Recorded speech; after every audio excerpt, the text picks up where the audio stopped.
Hope everything's going well. I'm just here to hang out this morning. I don't have any plans. Got some videos that we can watch. And otherwise, just chill. If anybody's here right now, I hope you're having a good morning. I am having a very good morning. I'm just, there we go. That's better. I hate those little pop-ups. I bought tickets to see Superman again. I'm like stupidly excited about that. I'm going to a local theater this time. Well, the other one's where I live too, but this one is like a small theater. So it'll be interesting to go see it in a small, probably, I'm assuming, since I'm seeing it in the middle of the day on Friday, an empty theater, because it's a small theater. So that'll be fun. I'm excited to see how that goes. I'm going to bring a notebook. And I'm going to take notes. I'm going to be a studious squid for my stream tonight with Phoenix Press. And there's another dude, actually, that I am not familiar with. Excuse me. I'm just looking it up real quick.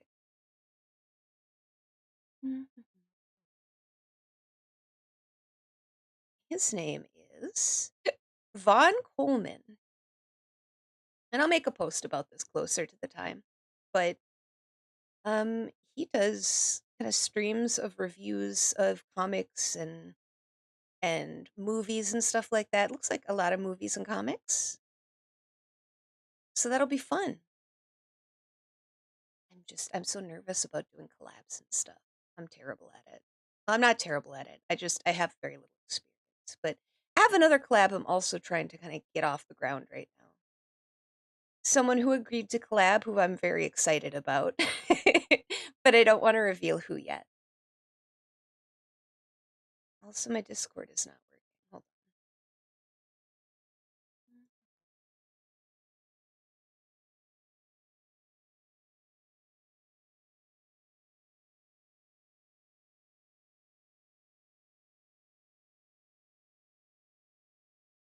Here we go. Here we go. It's so weird that Discord is now giving ads. I don't like that.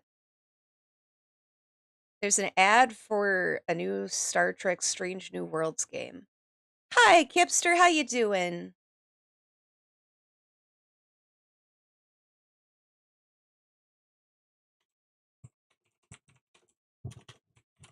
1 second here.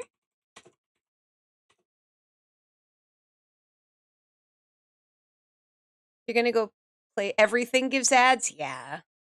Discord didn't used to, but I guess they gotta make money somehow, right?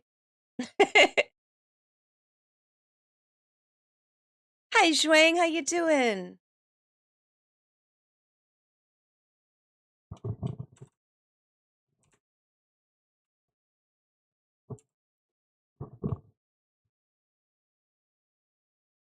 Oh man. Okay, so I got some videos we can just kind of hang out and watch too.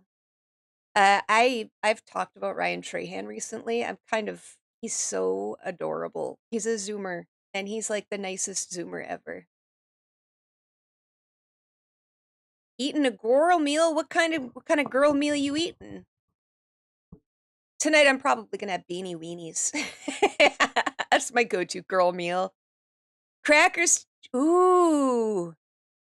I never know to pronounce it Genoa or Genoa. I think it's Genoa, right? Crackers, cheese, and Genoa salami. Oh, that is so good. He's a very good kid. This video is about video games. He plays 50 years of video games, which is right down my alley. Video games have come a really long way in the last 50 years.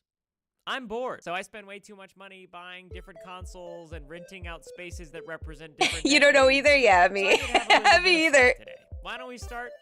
In 1983, Atari sales are at an all-time high. The Ford F-150 looked meat like this, meat is salty. Yeah, that stuff is amazing. There's like nothing better. There is like nothing better than cheese and crackers. That sounds amazing, actually. Watch the video game years. Yeah, I forget about the video game years. That's a fun show. We absolutely should. Maybe I'll pull that up too. I got a few other things to watch, including Lucas. I was talking about him yesterday, but no, video game years, actually. That's a. Let me go over to my other browser real quick here. 1 second. Not Google, YouTube. YouTube.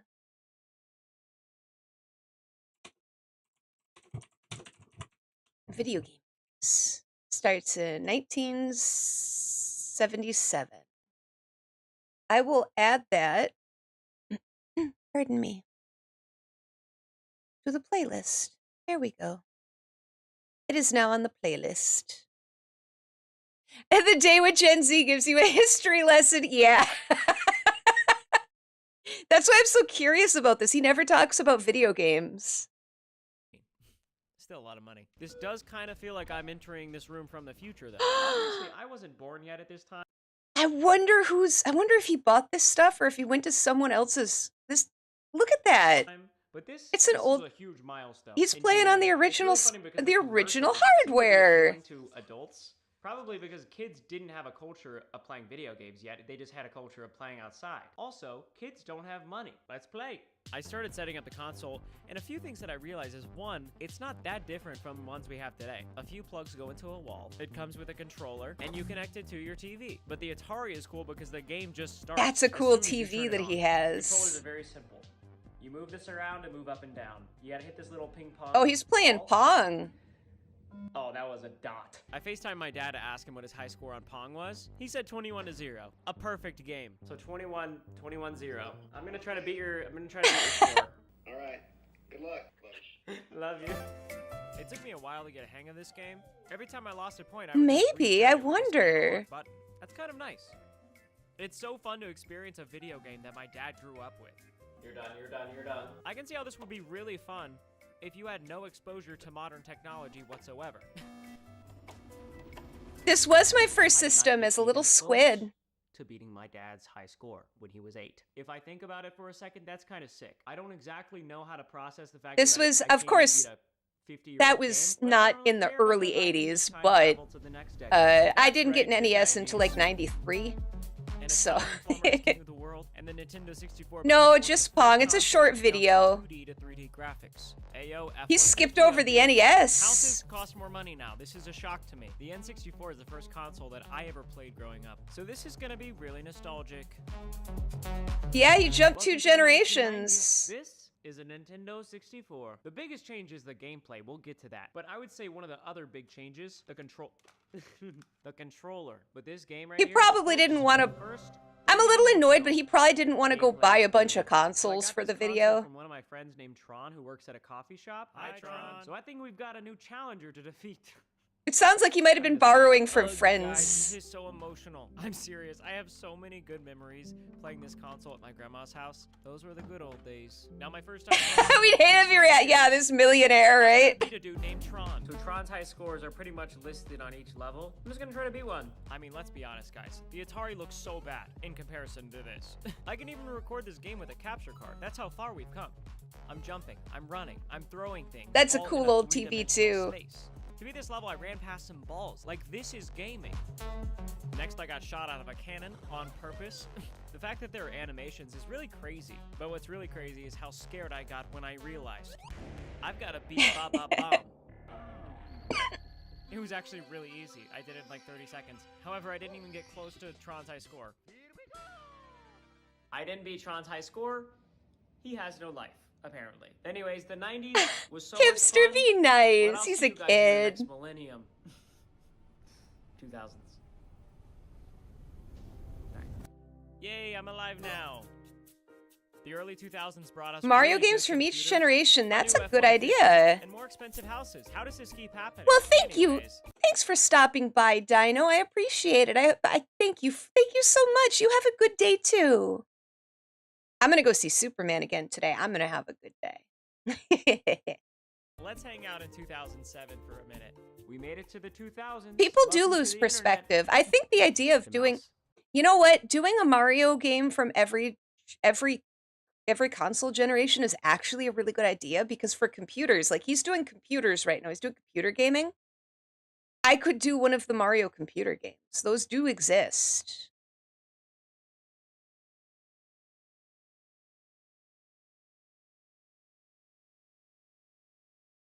10 minutes, Kipster. 10 minutes. Your killer queue was 10 minutes. That game needs to get its stuff that were together. amazing in the 2000s. Grand Theft Auto, Halo, Call of Duty, Guitar Hero. But my 2000s gaming experience was marked by one particular game. RuneScape, an open world. Oh, you was a RuneScape kid. I remember coming home from school one day, my brother playing on the family computer, clicking repeatedly on a pixelated tree, all to increase his woodcutting level. And I begged him to let me play. So my first day playing a computer game ever looked like this. I chop 6 logs, collect 4 pieces of cowhide, get called a noob by a random player, and dance by some goblins. Keep in mind, this game predates Minecraft, so that just goes to show you that You played RuneScape? See, I never played RuneScape, but I know a lot of people did, and it still do. You can't escape it. I think it's still going. When I was 9 took me 3.5 hours. I'm gonna try to do it in 3.5 minutes. All right, my time begins now. I spawned in, I made a new account. My username is Brad Ward. I'm gonna run over to I think that's a fun idea, Kipster. Thank you for that idea. I want to do a different Mario game from every generation. Why not? You could even play, I could play Atari. Because there was, the Mario Brothers was on the Atari, if I'm remembering correctly. I don't know if it was 2600 or 7800, but it was on there. It was on one of the Ataris. Atari, Super Mario, and frankly, I was hooked. One more. Boom. Okay, we have 6 logs. I'm gonna run to the cows. Whenever I first played this game, I didn't know how to move. That's why it took me so long to do everything. Here are the cows. PETA, if you're watching this, please look away. Look at how smooth those graphics look now. Oh, that cow is kicking your butt, bro. Okay, I've got all the cowhide I need. I need someone to call me a noob now. Thank you. I'm out of here. Goblins, goblins, goblins. Here we go.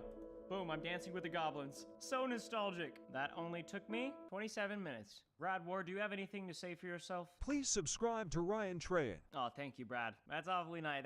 He said that. He loved making a fire, chopping bits of wood. Right. Oh, I kind of get that because I played World of Warcraft for many years. Well, God, I sound so old. I played a lot of World of Warcraft, but I stopped after Burning Crusade. So I was like early Minecraft, early World of Warcraft. And I remember killing, yeah, the first thing in the tutorial, it was very similar. I remember killing as a Tauren, killing the giant birds, and then wondering why none of them had the, like you had to collect wings or something, and a bunch of them just didn't have wings. No, it was livers! It was livers. You had to collect livers. You stopped at Burning Crusade too? Yeah, when they decided to, like, destroy a bunch of the... You get the gist. They decided to destroy a bunch of the, God, my brain. I don't have enough... Let me grab my energy drink. I barely had caffeine this morning. When they destroyed, like, the way... They made it so that people could raid the major cities much easier and made it, like, an accomplishment. And that's the reason that I stopped, because I did, like, roleplay and stuff. I had lots of fun. I loved it. I have a Wii. I'm also in a house from Fixer Upper, because that's, like, the pinnacle of the 2010s. I really wanted to come here. I love home makeovers. Now, we've obviously come a long way since the Nintendo... Oh, you have Red Bull? Ooh, I've got, Bang. That's what we use. Get used to it. I believe it's Bang. I I already threw the can away. It tastes like cotton candy. That you can actually move and it responds to. The game that I'm going to be playing, Wii Sports. Let's turn this thing on. Oh man, that was so long ago now, but I remember getting a Wii. I loved the Wii. Right? My Wii is broken, I but... remember playing Wii Sports and always getting my butt kicked by Matt. I'm an adult now. I'm going to beat him for the first time in my life. I've got a game loaded up against Matt. Let's rock and roll. There it is. Just lost the first game. To make my attempt at beating my childhood bully Matt even harder, I'm going to attempt to beat him while telling you about Shopify. The Shopify is the best place to start, grow, and Oh, you still have your Wii but no TV. No shot, Matt. He's diving everywhere. That There it would is. complicate Shopify lets you matters. sell online, in person, and on all the big social medias. The I started a disk little drive framework on my called Wii How to died. A year ago with Shopify, and it's been great. And then I tried to take it apart to fix We it. just won a game. Best 2 out of 3. It's 1-1. I'm not Cookie technically serving. skilled Goodness, enough to Chris. fix it. He's such a nerd. So I need to buy a new one and then like swap out the hard drive. Because I have Pokemon still on my Wii in my ranch. Now, before I sell stuff. And if you're a nerd like Chris, no offense, Chris, Shopify gives you access to tons of analytics to help you find more customers. Guys, honestly, Shopify has been my #1 supporter on this channel through thick and thin. It would mean the world if you went to shopify.com/RyanTrahan and sign up for a 100% free trial. If you've ever dreamed of having your own Nah, it's okay. I can fix a lot of use stuff. Shopify to do it. I believe in you. Like ranch dressing. Too easy. Yeah, they had, there was like a Pokemon, I think it was called Pokemon Ranch. And you could transfer Pokemon onto the Wii from the DS games, and they could live out their life there. It was very cute. Than we could have dreamed of.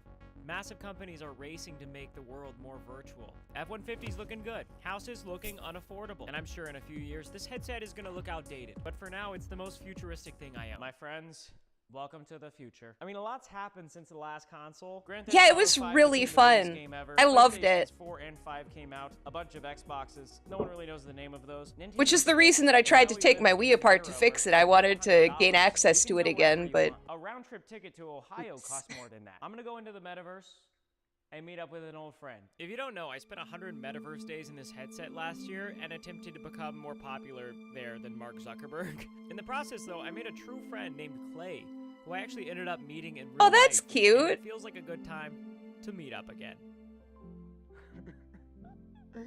Clay! What's up, buddy? No way, dude! You are back! I'm back, big dog, of course. Dude, I can't believe this is real. I'm sitting down, hold on. Does that feel better? Yeah, you go, yeah. Dude, no Be way. human like me. That is crazy. How are you? I'm good. How are you? Good, man. Long time no see. This is You gotta adorable. give me a hug, dude. Come on. Come on, bring it in, brother. Come on, yeah, come still on. got broad shoulders. Just like old times, Clay and I just hung out. We tried cooking, we went to a 7-Eleven, got some fun drinks, we boxed each other, and eventually we found a world with a ping pong table.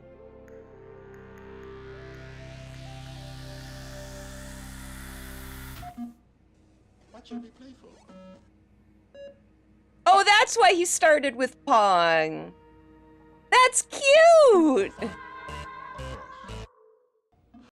That's why he started with Pong, so he could close the video out with it going full circle. That was a cute little video. He's not a gamer, so I didn't expect much, but I liked that. That was adorable. Yeah, right here. It says in the comments, the ending had so little dialogue, it said so much. That's cute. I got a bunch of random videos. Look, Chris Broad. I've never watched this video. This might get you a sad sandwich, a packet of crisps, and a passive-aggressive smile. Here in Japan, though, this is a Non-gamer. Opinion invalidated. Going for 5 meals at 5 different restaurants, each for 1,000 yen. The food in Japan seems so affordable. Like, not the fruit and stuff. I mean, like, their restaurants. Yeah, Chris Broad, right? Thinking, oh, some serious I love him. abroad in Japan. What do you expect, given I blew all my budget on Connor's exotic train ride last month? Oh, that's too far. Well, I've chosen these 5 restaurants for 2 reasons. Number 1, they're everywhere. No matter if you're lost in Tokyo, Kyoto, or anywhere in between, they're there when you need them the most. And number 2, they're examples of culinary efficiency at its absolute peak. Many with wonderful backstories of Japanese ingenuity and entrepreneurship. These are restaurants where the food is fast, cheap, weirdly satisfying, and occasionally served up by Yeah, he was a teacher. Now he does this full time. Without further ado, let's see what 1,000 yen really I think he wrote a book, too. Like, he's really done well for himself.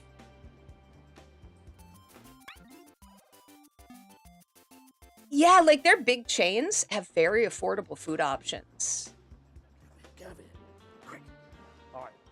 Shh, it's a secret. Don't tell anyone about this. I watched a video, the best food review. I'm actually going to add that. Hold on a second. We can watch that after this. The best food review show ever, I think it's called. I love the guy. and he went to a Japanese Denny's because they have Denny's in Japan. And it was so cheap. Hold on. Best food review show. Oh, also the Mall of America one, because I've been to the Mall of... Ow, I keep punching my mic arm. I'm so sorry about the noise.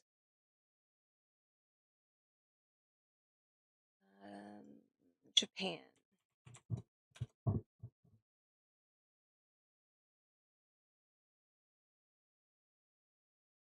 Here we go. Save that to my playlist. I just want to watch videos with you. This is so fun. This restaurant. This is my favourite restaurant chain in Japan. I eat there twice a week. Nobody It would be knows so about it. fun You to just can go to a feel Japanese usually 7-Eleven. on the second or They third look floor, so right, hidden nice. away. And my God, is it good? Well-balanced meals at a reasonable price. Follow me. Don't let anyone see us. Founded in 1958 in Tokyo, Otoya's concept was simple. Recreate the warmth and nutrition of home-cooked meals, but in a casual restaurant setting. I think you definitely could. Taste of home.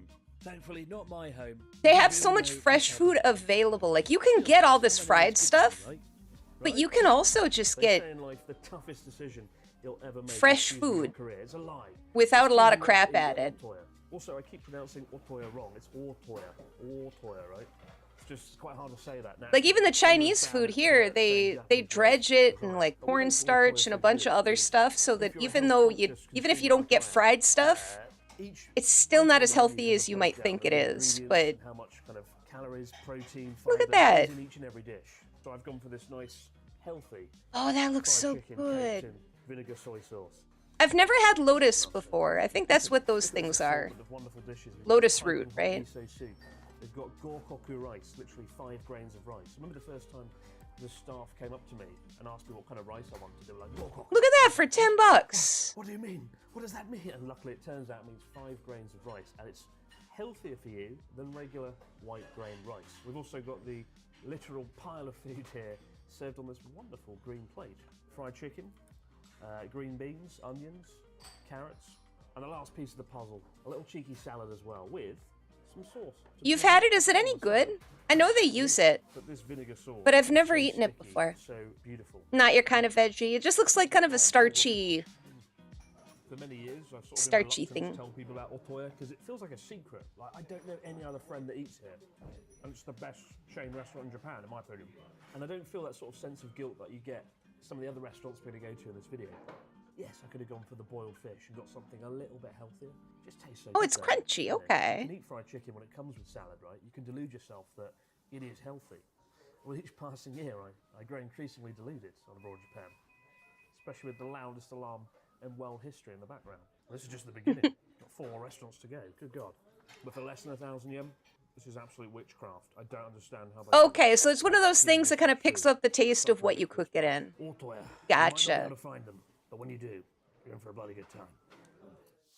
Let's face it, with See, a taste score of 9 out of 10 at that price point, it's certainly going to be I hard plan to go to top Japan Otoya. within the Balanced, next year or delicious, two and if I surprisingly I healthy. want to It's go the so culinary badly. equivalent of finding out your tax refund includes a free foot massage. The only downside is it's the rarest restaurant on our list. So I've been Fortunately, trying the next to get stop a is lot the exact of opposite. In fact, ideas. avoiding it at all might be the real challenge. Gusto. Or gusto. When I like to feel like a That's what it criminal says in Japan, Japanese, I head to gusto. Gusto, Japan's largest family restaurant chain, where its bottomless drink bar featuring tea, coffee, and soft drinks costs a Ooh. ridiculous 250 yen. It practically feels like daylight robbery. There's scarcely a town in Endless Japan that has espresso both for with 200 1,500 yen? stores nationwide, and with many open 24 hours a day, it's a dream come true for insomniacs and jet-lagged travelers. With its budget-friendly mega menu serving up everything from pasta and shrimp to steak and chocolate sundaes, there's truly something for everyone. Ooh, This is the one that Hamburg excites me steak. the most. The Gusto lunch menu, where you can pick 3 items, get a seat and an all-you-can-drink drink bar for just 990 yen. Deal. Having placed our order via touchscreen because speaking to humans is Mini so cheese 2012, in Hamburg our robotic steak. cat on wheels rolls over to I'm our assuming the table. game went well, Kip. Right. The future we were promised has finally arrived, and it's never looked so goddamn delicious. Fun fact, my first ever day in Japan, was in Augusta. Kip, you'd like this video. This is an abroad of Japan video of places you can eat for under 1,000 yen. It turns out she was in Slytherin. Scum. My love affair Oh, a was 4K. Good job. because the food is ridiculously cheap, and dare I say it, not too bad. Look at this. This is a well-balanced meal, definitely. We got spinach covered in bacon and butter, teriyaki fried chicken, and the star of the show, cheese in Hamburg, which sounds like a romantic dinner date in Germany. Alas, it is Cheese not. in It's Hamburg. a hamburger stuffed full of oozing hot cheese. Oh, it's a It is Juicy quite nice to see Lucy. this. It's pretty fucking hot, but gets the job done. But for 900, It's a Japanese Juicy and Lucy. it comes with a soup and an all-you-can-drink drink bar, right? That's a pretty good steal. But Japan has no shortage of family restaurants. Gusto is the most widely spread, with 1,300 stores across the country. But you find different people have their own favourite family restaurant. Mine is actually not Gusto, it's Royal Host, but it's a little bit pricier, right? With younger folks, Caesarea usually comes out on top because of its Italian aesthetics. And the food there is thoroughly delicious, if you have your taste buds surgically removed.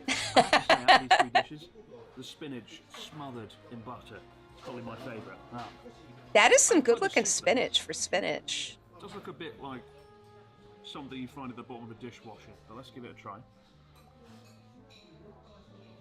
Yeah, you don't need to worry about the soup at Gusto. We'll put that over there for the cameraman to enjoy. That's yours, Dave.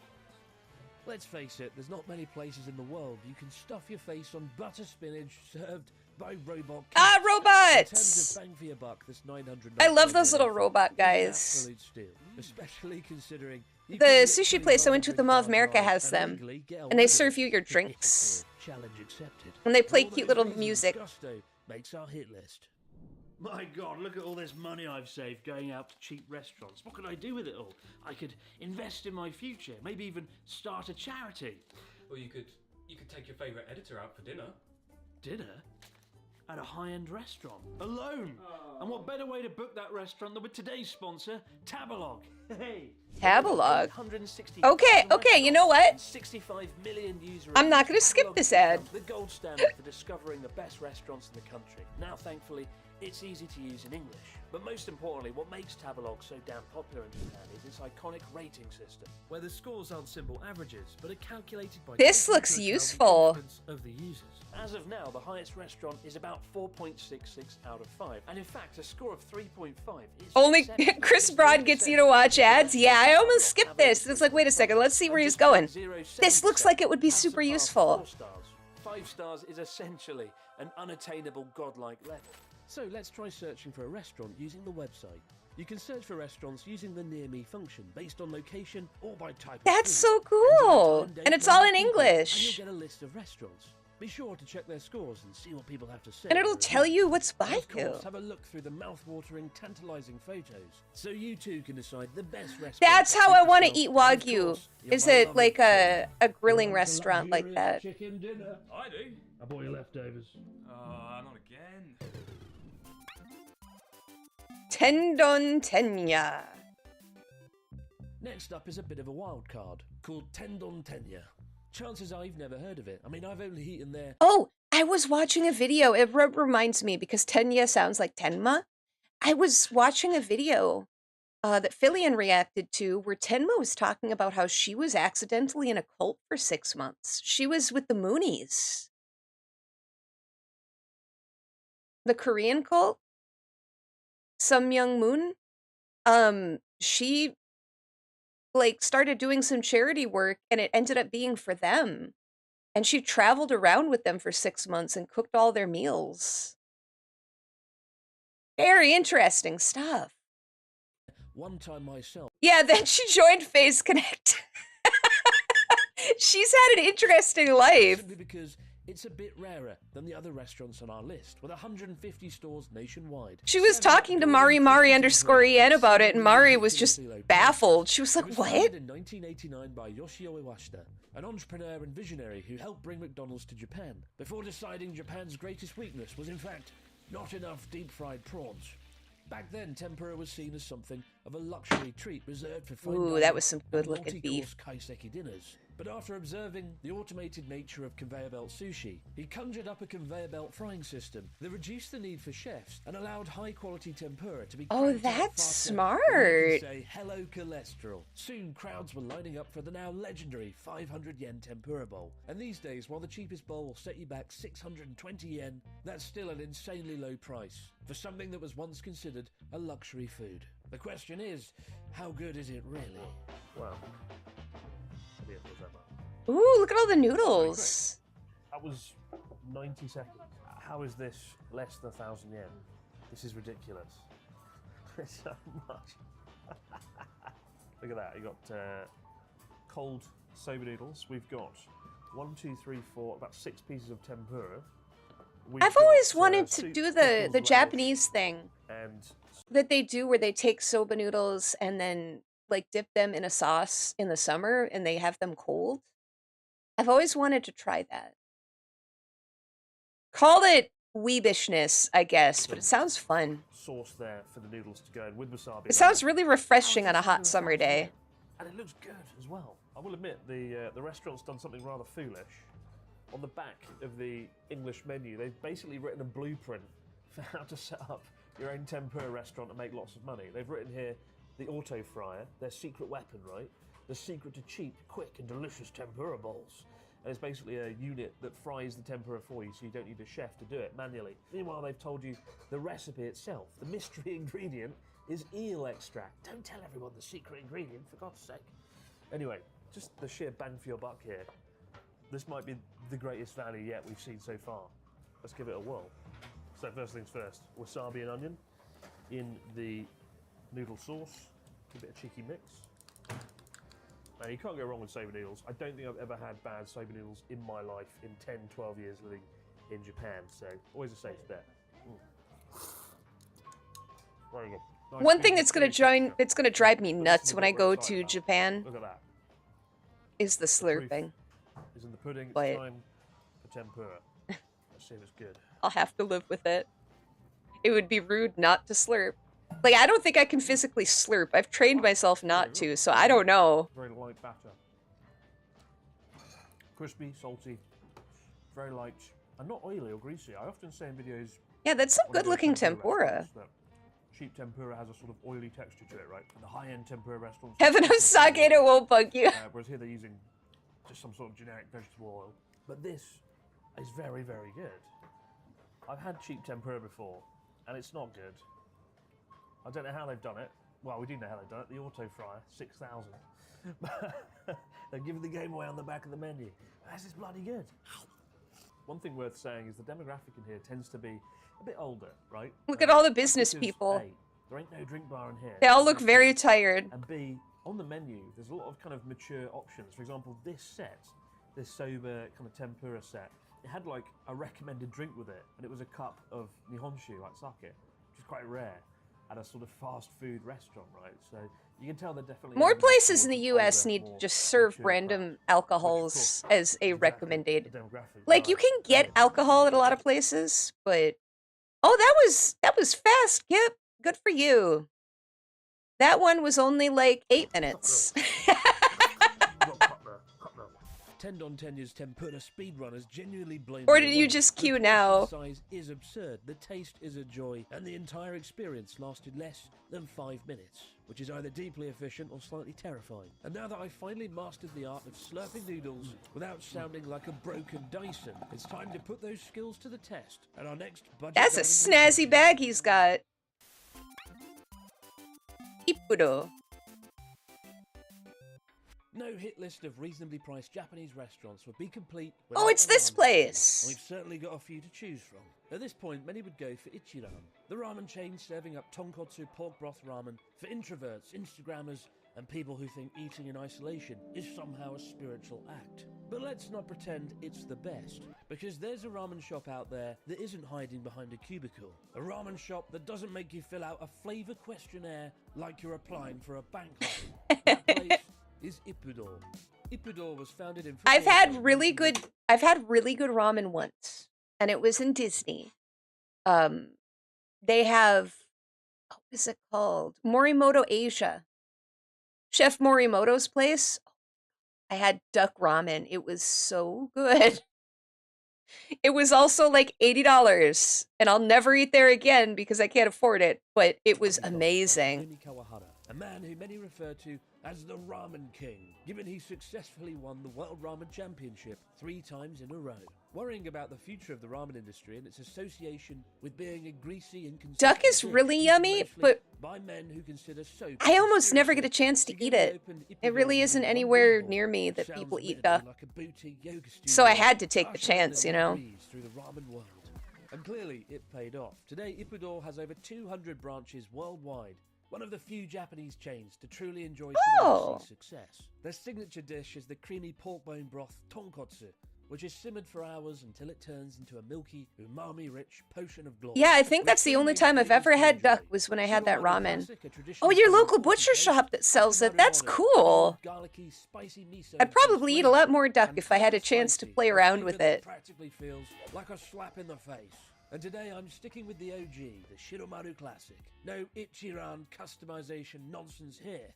I'm leaving the flavors firmly in the hands of the master, because if you can't trust the Ramen King, who can we trust in this world? Yes. Oh, that looks Always so start with good. the broth. In this case, tonkatsu Hakata style pork bone broth.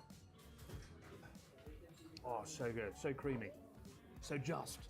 Comes with an egg and braised pork and the iconic Hakata style, very thin noodles.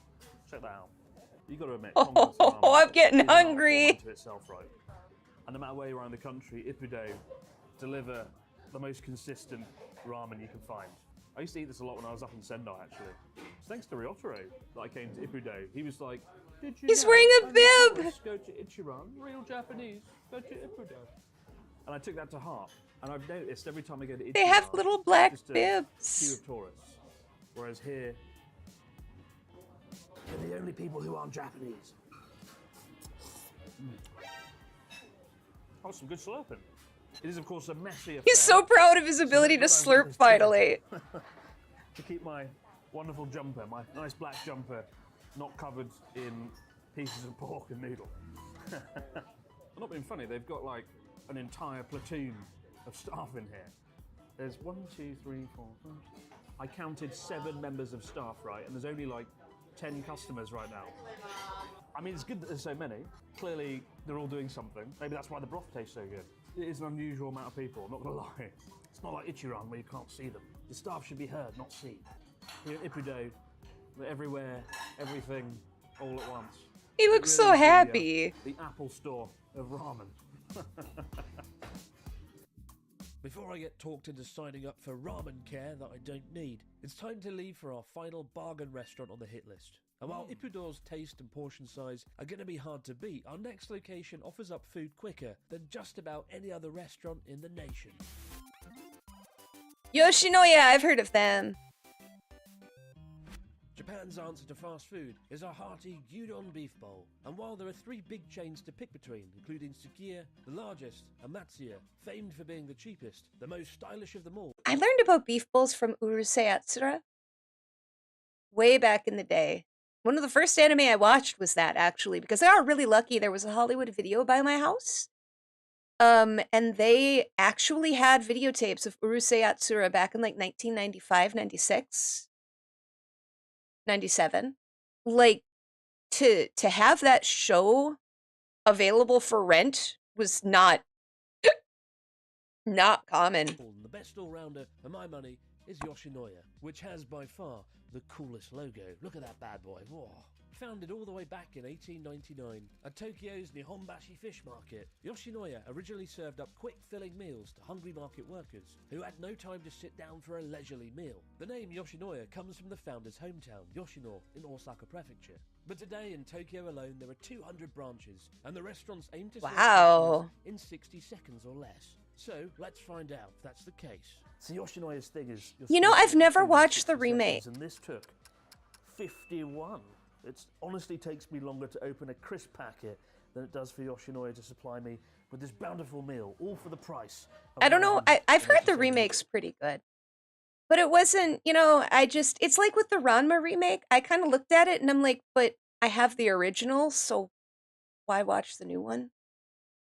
Because they have the original voice cast and stuff, so why not just watch the original? I own it on DVD, you know? Yeah, so what do we got? We've got Also, the original has a boobs, and now rather they don't show different boobs in anime salad anymore. bag. But this is the show-stopping, exciting bit. A rather large bowl of gyudon, topped with 1 to 2 kinds of cheese. Now, in the past, I've sung Skia's praises because they have a 3-kind of cheese beef bowl. Don't get me started. It's magical. Meanwhile, Matsuya are known for having the cheapest beef bowl. You'll be an old fuddy-duddy. Kind of pale and anemic, whereas this is kind of a nice braised brown, right? That could be fun. Sakia's beef because it's always drizzled in 3 kinds of cheese. This, I'd be interested to watch like the original first episodes of Urusei Yatsura and Ranma in the original version and then the new version back to back and then see what they ended up like. That would be interesting. looks like 2 kinds of cheese. Nobody quite knows how many kinds of cheese, but it smells pretty damn good. Look at that. Thinly sliced shabu shabu style beef. Chopped onions, cheese. Simple as best, right? And Yoshinoya's secret weapon is they might not have 3 kinds of cheese. They might not have the ridiculous low prices of Matsuya. But what they do have is a nice sort of broth that they marinate the beef in, and that goes on with the rice, you know. Gyudon isn't just a pile of rice with some meat slapped on. There's more to it than that. But because Yoshinoya have been around over 100 years, you can taste the 100 years of wisdom mixed in with that beef. Nobody quite knows what goes in Yoshinoya's secret sauce, but you can bet it's sugar, soy sauce, mirin cooking sake. And I heard they're doing a remake of Digi Carrot. That I'm really interested in. I love Digi Carrot. Because when you order it on the screen, you And it was really popular, and then it just like vanished. I'll never forget on the cyclothon last year though, Connor and I were absolutely destroyed going through Shizuoka, just before Mount Fuji.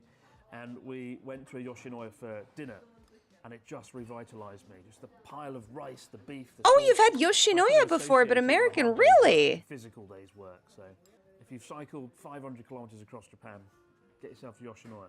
You won't regret it, but maybe don't cycle 500 kilometers across Japan. There's nothing sensible about doing that. Well.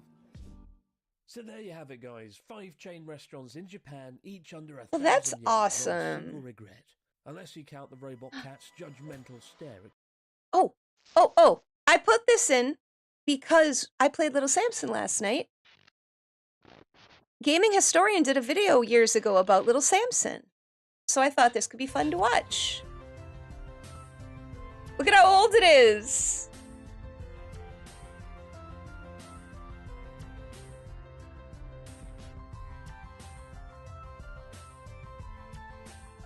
The beef bowl looks really good. It made me very hungry. Oh.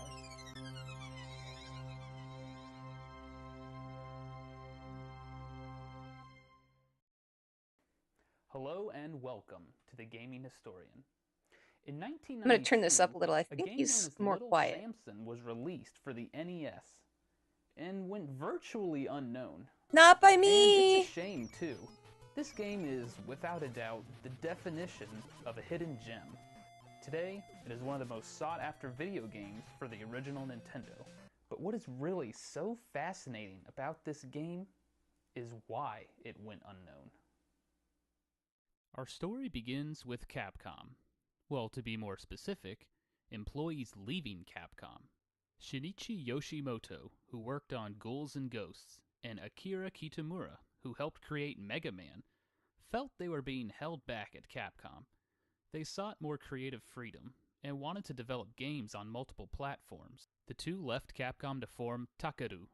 Soon after, their friend Koichi Yotsui, the director of the arcade game Strider, joined them.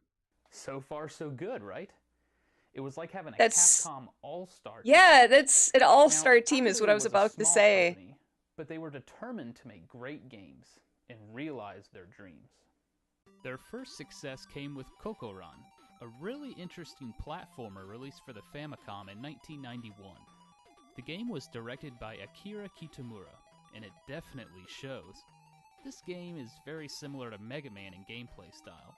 It's a strange game, but then again, it does take place in a dream world. Oh, you had Takaru's Strider? I've next never game played would be Strider, but it ambitious. looks interesting. Koichi Yotsui directed a text-based adventure game known as Nostalgia 1907. The game tells the story of a cruise ship known as the Nostalgia being held hostage by a man looking for a treasure on board. Oh, that's The game interesting. was notable for its bomb diffusion scenes and was an inspiration to Hideo Kojima when he made Police Knots. Nostalgia 1907 was only released in Japan for the Sharp X68000 and So far, everybody involved with this has had a lot of influence on gaming. Mega CD. Unfortunately, the game did not sell well and put Takeru in a financial crisis. Feeling partially responsible, Yotsui left the company. Meanwhile, another game company was having their own issues. Taito was made famous due to Space Invaders back in the late 70s, but they wanted a strong brand/mascot for the home console. Mario was of course on top of the world at this time, so Taito wanted to cash in on the mascot craze. This is when Takeru and Taito joined up to create one of the best games on the NES.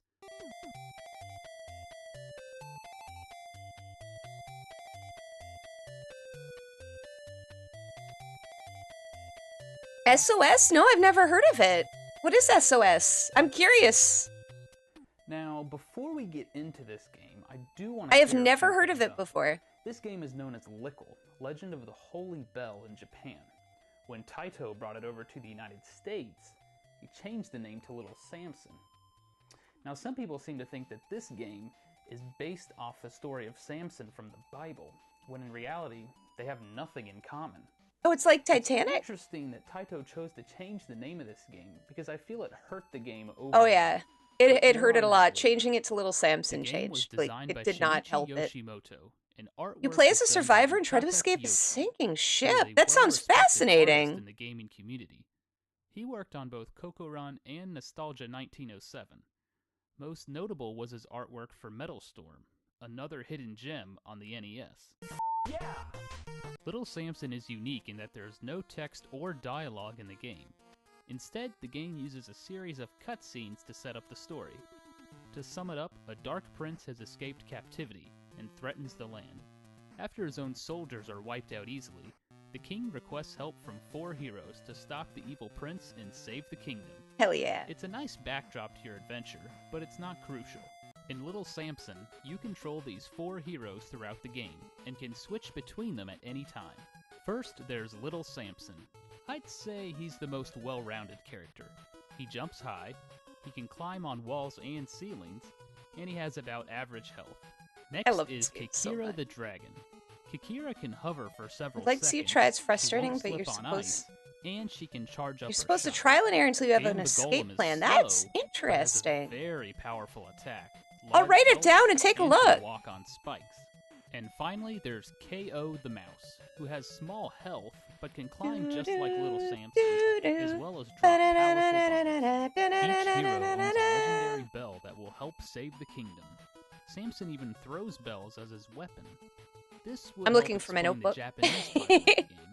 In fact, when your character dies, their bell explodes. Ouch. Each character is important throughout the SOS. game, and you'll find yourself using all of them at certain times. Thank you for the suggestion. I'll take a look. Interesting what kinds of strategies a player can use in different situations.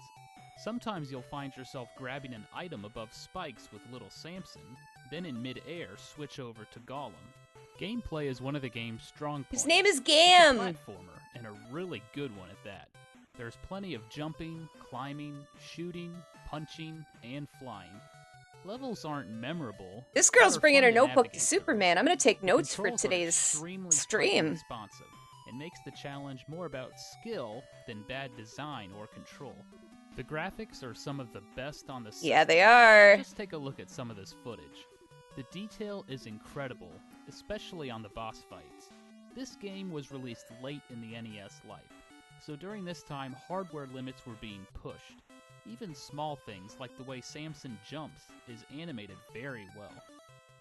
Probably the weakest part of the game is the sound. There's no stage music, just the themes for each of your characters.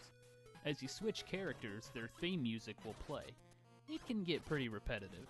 I One love the bright music. spot in the sound department are the sound effects, particularly when you hit an enemy. Yeah, I was It makes talking this about that last funk night. sound which is just so Goo satisfying. goo goo goo goo. That Fighting noise. a boss and hearing that sound is just great and lets you know you're actually damaging him.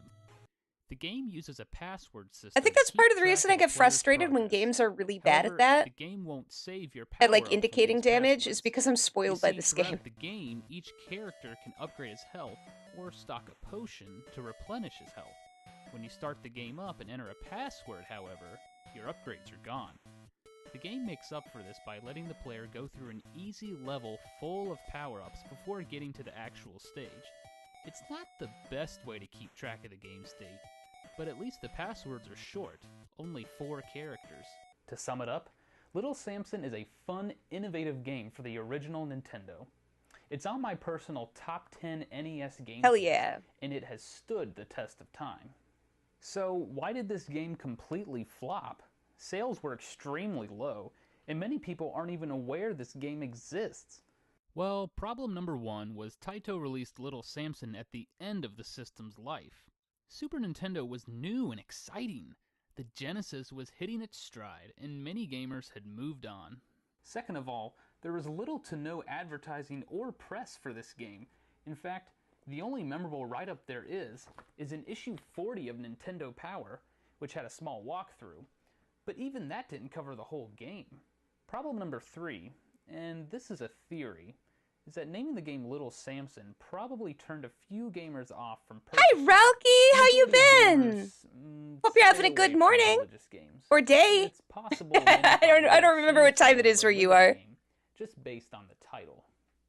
Little Samson was Takeru's last hope at a successful game, and it came up short. It would officially be the company's last title. Most of Takeru's staff joined another video game company known as Mitchell. Today, it's one of the rarest games on the NES. According to video game price charts, the cart alone is worth about $205. Oddly Oh enough, God. Taito Okay, when was published this? few- When was this video made?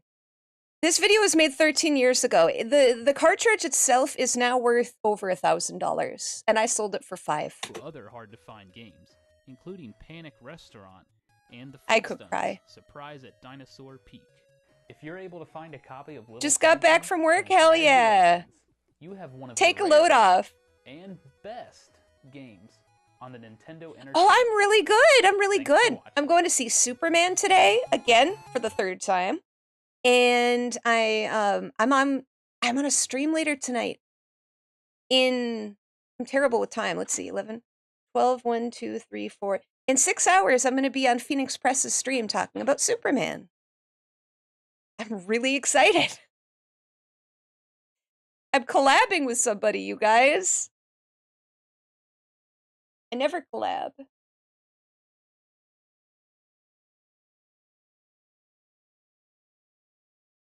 Let's see here. What do I have?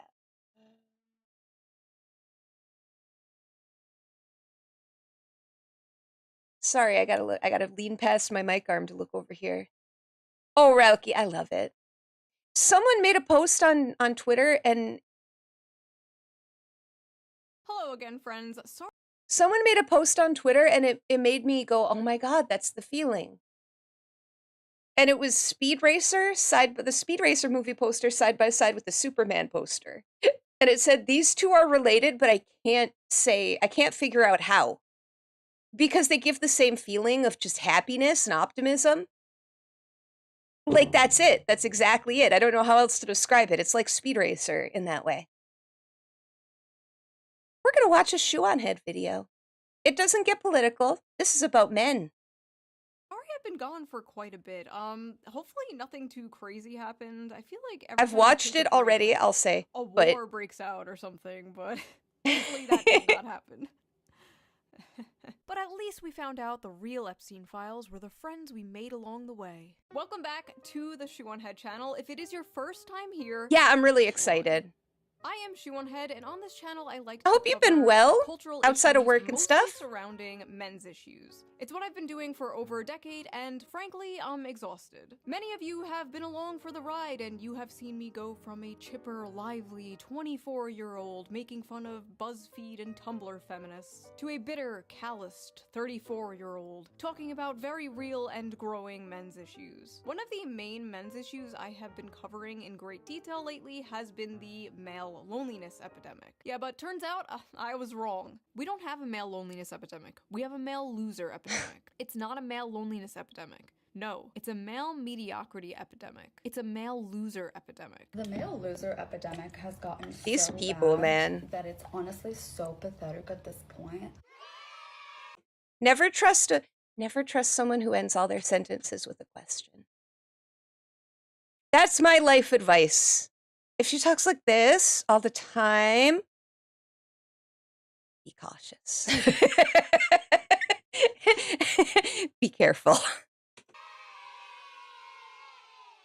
Now, I don't always talk about men's issues. No, sometimes I talk about politics, and sometimes I mix the two together. Now, I know a lot of you don't like politics, you don't care about politics, but politics cares about you. And it will Work make stuff, you all the realize boring no matter adult how hard stuff you that try nobody to talks avoid it, about when you're young. eventually I have the Yeah. perfect app to help you Aha. navigate this difficult Ad, and nice. confusing political landscape. So let's quickly give a shout out to today's sponsor, Ground News. Here Thank we you are. to Ground News for sponsoring this video, and thank you. You're gonna start viewer, work for now? not Well, thank skipping you for ahead. coming by, Zhuang. It was great hanging out. I hope you have a Right. good day. Now let's get back to the video. With all these Take issues care. men are facing, they Oh, seem thank to be you. moving to the right and the Republicans more, since the left and Democrats have essentially just become the young men eat and die movement. Months ago, I covered how the Democratic Party was losing young men, and I predicted Kamala Harris would lose in part because of young men overwhelmingly voting for Trump. And I was correct. Well, now the Democrats have unveiled their final solution to the right-wing male loser epidemic. Democrats spending millions to learn how to speak to American men and win back It's the so working crazy class. that Democrats men have are blown millions of dollars on being... efforts to appeal to American men who People turned just to don't President get it. Donald Trump in droves. Guys are just guys. Like, you don't gotta do anything special. Just treat them good. Be nice to men and men will be nice back. On election day in hopes of winning back the working class. Democrats have spent $20 million on their efforts with donors. Don't worry, this is not a strategists political pulling up video, in I luxury promise. hotel rooms, She's talking about brainstorming Democrats how right now, to but she convince talks about working class Republicans men later. to It's return not. to the party. It's all Yes, about nothing more dudes. relatable to working class men than luxury hotel rooms. Great job, guys. The plan? Codename Sam, or Speaking with American Men. Speaking with Strategic American Men. plan. Promises to use the funds to study the syntax, language, and content that gains attention and virality. Just in be these nice to spaces. The effort guys. also recommends Democrats buy advertisement in video games, among other things. The Democratic Party is treating young men like exotic animals they're studying. Now, as you can see here, is the young men in his natural habitat. In a dark, messy cave surrounded by Taco Bell wrappers and empty... I know, Mountain Relky, Dew it's bottles. insane. Here They are as you treating can see, it. also dwelling in a It's got to be a messaging issue. It can't be our message that's terrible. Yeah, exactly. Treating them like One man dyed animals. his hair blue to scare off potential predators. Unfortunately, it also scares off potential mates. But moving on, here is another young man. We think we're not quite sure about this one. We're still studying it. Listen, Democrats, instead of spending $20 million... Also, hi, Peregrine. Maybe you should, I don't know, actually listen. I know, to Nux, them right? for free all the time. All I have to do is read my comment section. Let's see here. Shoeonhead is a perfect example of why we need to repeal the 19th. Greetings from Albania. I hate women so much it's unreal. Ooh, shoo, mommy, milkies, milkies, milkies, mommy, mommy, mommy. One time I got my penis stuck in a soda bottle. Okay, on second thought, maybe my comment section is not the best source. As Trump scored big with young male voters last election, Democrats are spending $20 million to learn how to speak their language. I think it's a waste of money. Maybe these guys should spend their money on teaching men to not be such sexists. Maybe that's it. But the stats don't bear that out now. Look at what young women have to choose from. The pickings are slim. Yes, we might have a feminism problem in America, but it's the feminization of men. There are a lot of young women out there that want to get married. They want to have kids. They want to have stable families. But there are a lot of young men out there who want to live in mama's basement and order DoorDash. It's every side. Oh, no. It's every side now. The very night I was sitting on my couch writing the script to my video about how the Democrats are spending $20 million to relate to young men, this came on my TV on Fox News. A Tommy Lahren and Laura Ingraham segment about stay-at-home sons, men who still live at home. Literally minutes after this aired, it went absolutely viral on Twitter for not good reasons. So we are going to unpack this piece by piece, because even though everyone was mocking It's it and wild, making fun dude. of it, It's as far wild. as I saw, nobody was really dissecting it and breaking down exactly why she was so egregiously wrong. So come join me in debunking the male loser epidemic, because who else better equipped to talk about men's issues than two stupid blonde bimbos? Hold on one second. 3 stupid blonde bimbos. Sorry. I felt left out. Yeah, All right, cable let's go. news. That's why I don't watch cable. Is people like that. See? But I a lot do of drink older it. That one's the problem is a lot of older people consume their media through cable news, and so this is what they're seeing. It's very interesting. No, it's not worth it. You can get all the news you need through other places.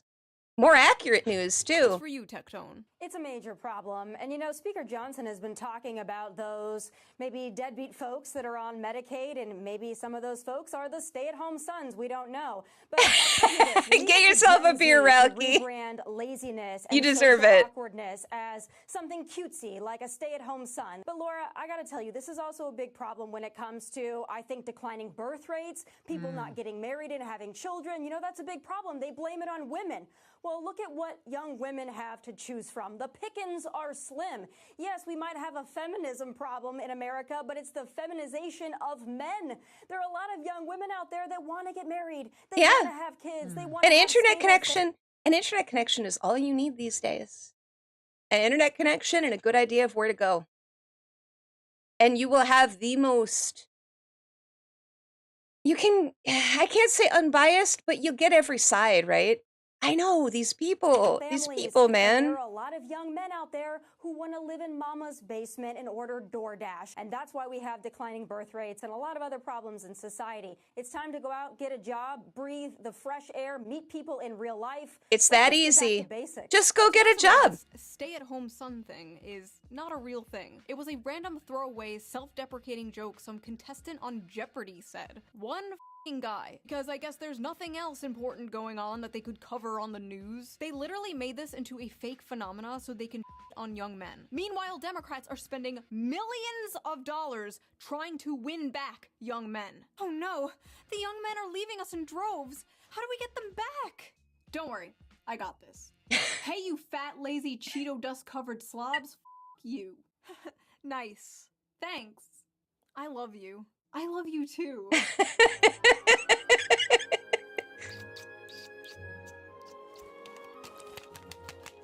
Is the amount of young men living home with their parents increasing?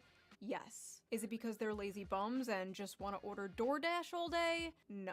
And also, they're not paying for DoorDash, Tommy. I have never known a man who hasn't wanted to work. That's the thing, and that's what they don't understand. These people, the people who say this are very privileged. They're people who have, to some degree, never really had to work for it. I have known men who have not been able to find a job, and it has been horrible for them because every man I've ever met puts a lot of value into what they do. You know, they put a lot of themselves into their work, and I'm sure you guys, I mean, obviously you guys know, right? That's probably the case with you. So when guys can't find a job, there's a lot of depression and sadness that comes with that. And it's not as easy as just going out and getting a job, but Financing it. A lot of the older Come on, people think it get with the is. times. There are a lot of young men out there And who a lot of wanna the live in privileged mama's people think it basement and is. order DoorDash, and that's why we have declining birth rates. It's time to go out, get a job, breathe the fresh air. Have either of you tried applying for a job? Yeah, exactly. Or tried buying a house on the salary of one of these young men? Have you experienced the dating Hi, market thing on the dating Oceanus. sites as a young Welcome. Good to man? see ya. No? Interesting, okay. Hope you're having a good day. Wondering. We're Listen, watching I know Shoe the on average Head. age of a Fox News viewer is like 70 nowadays, and you need to pander to them. But Tommy, you are like 2 years younger than me. You know this shit isn't true. Why are you talking like this? Why are you talking like a fucking boomer? I'm sorry, I have no other word for this, but I hate this like generational pick-me shit. I was born in the wrong generation. I'm not like those other young people. And you know what? She's not like those other young people. Not all young people can afford a nice nose job and lip filler and get a cushy job on Fox News based entirely on merit, I'm sure. The main problem with this brain-dead, boomer-ass take is not only is it cringe, but it's completely divorced from reality. This slop is specifically designed for Okay, people who pay, Oceanus. like, Well, $5 for I hope you enjoy your time at work as best you can. Thank you for coming in and lurking. I'll admit I'm not enthusiastic about working full-time. I'd rather not, but I take value from my family. And of course, what I do is try spending more time and writing. Yeah! Well, sometimes, you don't want to, but you do what you got to do. And there's value in that for sure.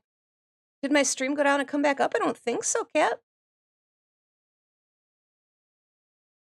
for a Did it fucking skip on your house. end or Listen, something? Not all boomers, okay? My parents are boomers. They are lovely people. A lot of you guys are boomers. But when the baby boomer generation sends its people, it is not sending their best. They are not sending you. They're sending people who have lots of problems. They're bringing the housing crisis. They're bringing wage stagnation. They're falling for AI-generated photos on Facebook. But some, I assume, are good people. But my god, I truly believe they do not understand how good they had it. They could support a family on a single income. A single income from a job that Perigee, didn't that's require a nice, college isn't degree. it? Their leaders didn't prostitute away That's their what I do at economic work, future too. for some cheap plastic shit from China. They inherited the greatest economy known to man, and they pretend it's a paradise that they earned. I just don't understand, like, why don't boomers and spiritual boomers like Tommy Lauren see people struggling and go, wow, I wish I could fix this. They should have it better than I had it. And you wonder why so many millennials and zoomers don't want kids.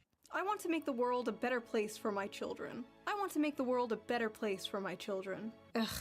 Pull yourself up by your bootstraps, you spoiled brat. Children. Not happening. Well, look at what young women have to choose from. The pickings are slim. Yes, we might have a feminism problem in America, but it's the feminization of men. Young men are becoming lazy because they're becoming feminized. So they're becoming lazy because they act more like women? What did she mean by this, chat? Yeah, Ralki, the situation with jobs is terrible. You got to get minimum wage just to survive. Yeah. Well, jobs, that's the thing. It's not as easy because especially in America, from, previous experience with other jobs I've had, it's like a lot of people can do better if they don't get a job than if they do. And it's a lower paying job. So a lot of people will take advantage of that because it's what's available to them. And so the system's kind of set up so that if you are making a small amount of money, instead, if you get government assistance, you end up getting more. And so people are like incentivized not to work. And so you end up with people, yeah, exactly, welfare cliffs. That's a good way to put it, Perigee. And so it's rough, especially for young men. Because young women do better in school now because schools are kind of geared toward women with the way they're set up. There's like a So decrease in it's just testosterone awful. happening, but men are moving right-wing all over the world. Does that correlate with the feminization? Or, I mean, there are suspiciously a lot of far-right femboys, so... Oh, wow, Ralki, really? Maybe. But here's the thing, Tammy. Yeah, welfare There here is is actually pretty absolutely no generous, and it evidence that young women want to it start can cause families more issues. than young men. None. In fact, I mean, it's all the good data that says it's the exact generous. People don't According to Pew starve, but Research, 64% of women it kind of causes, like Perigee said, kind of a trap. No reason, they just And you don't can't want really them. get out of There's it. 50% of men who say the same. Another study by Archbridge Institute shows the same. 63% of women without children said they have no desire to have a child, while only 50% of men said the same. For men, the most commonly cited factor was personal finance, but among women, the strongest reason not to have a child was their desire to maintain their personal independence. Basically, they don't want to give up their brunch and mimosas. They've been ass-blasted with propaganda their whole lives, telling them their lives will be ruined, their bodies will be ruined, they'll never have fun again, they'll be miserable forever if they have children. And as someone who has had a children, best decision I've ever made. 10/10, highly recommend, would do it again. But yes, this idea that men are the ones primarily responsible for the low birth rates is laughable. We're laughing over here. But honestly, it's not really women or men's fault. There are a lot of factors that play into this. But Tommy, I really gotta ask, is it men or is it you? This is gonna be the summer of canceling boys. All of my friends are attractive. All of my friends are successful. All of my friends have something going on. Almost every single one of them have an issue with men. But if all of these women, including myself, are having issues, then I have to think, it might not be us. It might be you. It is not just the guys in Los Angeles. That's such stupid thinking. It's like she went right past it. All of my friends are attractive and successful, and I all have problems with men. It must be the men's fault.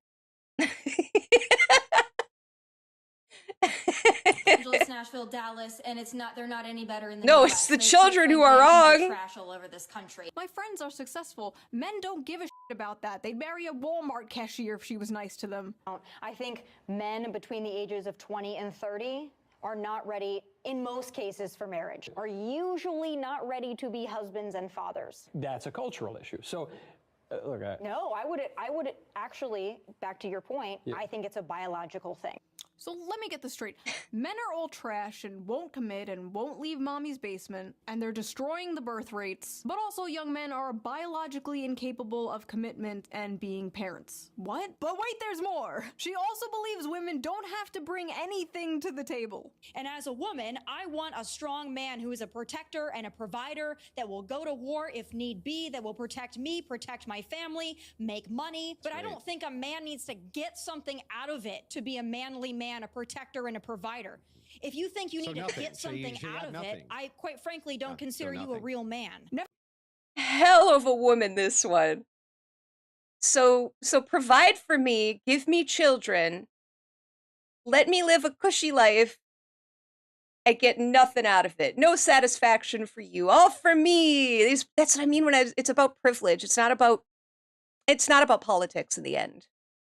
Everybody who says this kind of stuff, they don't understand what the real world is like and what real people are like. Demanded so much and offered so little. So before we get deeper into this retarded, manufactured, stay-at-home son narrative, let's check the Facebook comments of this Fox News video because I am really interested to see what, like, the typical Fox News viewer thinks about this. If the women are anything like these two, I can hardly blame the men for staying home and not wanting to date them. Blame, blame, blame.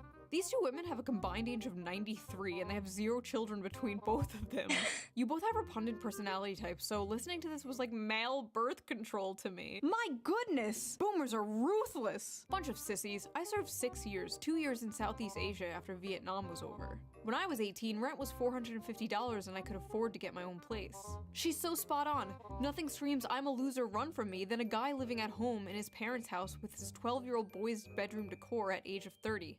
Thank God we raised our sons to be men, who grew up, lived on their own, found their soulmate, got married, bought a beautiful home, and started a family.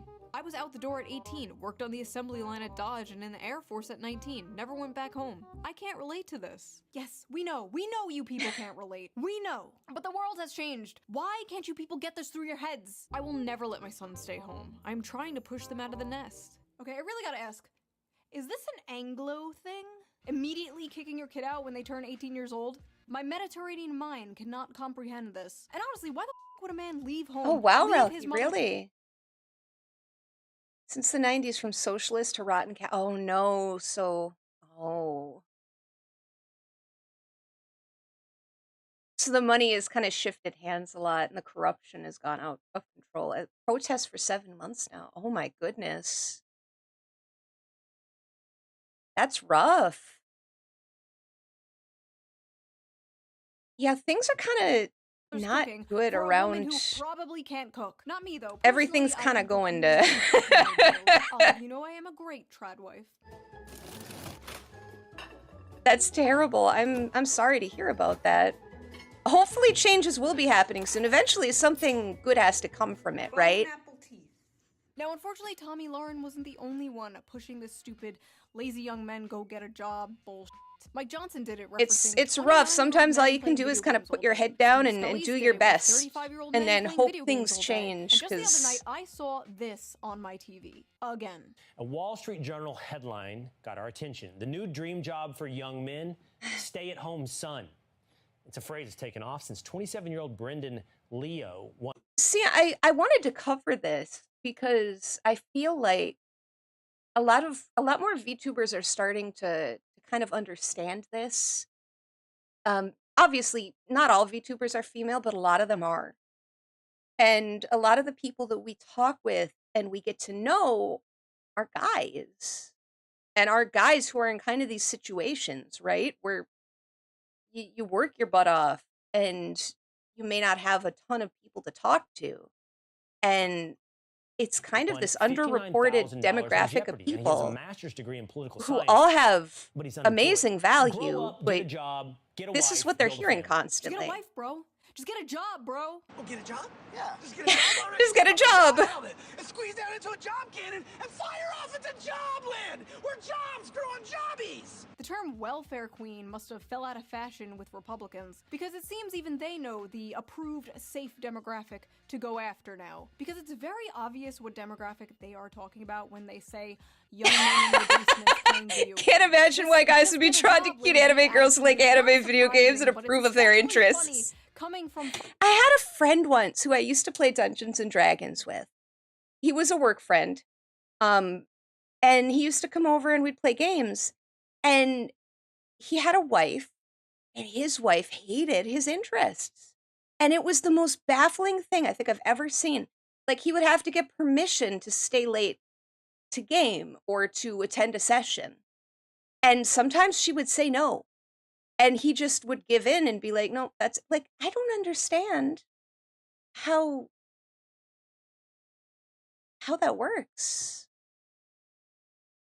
Fox News of all places. Yeah, Fox News that it's spends so much time yapping about Seafair immigrants agree, that's taking American great. jobs. That makes me so happy to years hear that about your how wife is as Americans much are of a being geek as you screwed are. out of the People workforce. should So marry when their this best issue friends if they manifests can, itself in you Gen know? Z, suddenly Find it's a somebody moral who failure. The fact who is, you a really lot of mesh American with. jobs held by men are being lost I to don't understand automation, how people offshoring, can and yes, cheap foreign labor. Companies and billionaires would rather have a cheap hobby labor that someone they they're can with essentially disapproves abuse, of, you know? not pay fair wages to, just good It little was worker drones who it was sad because he was a really nice guy, but his wife,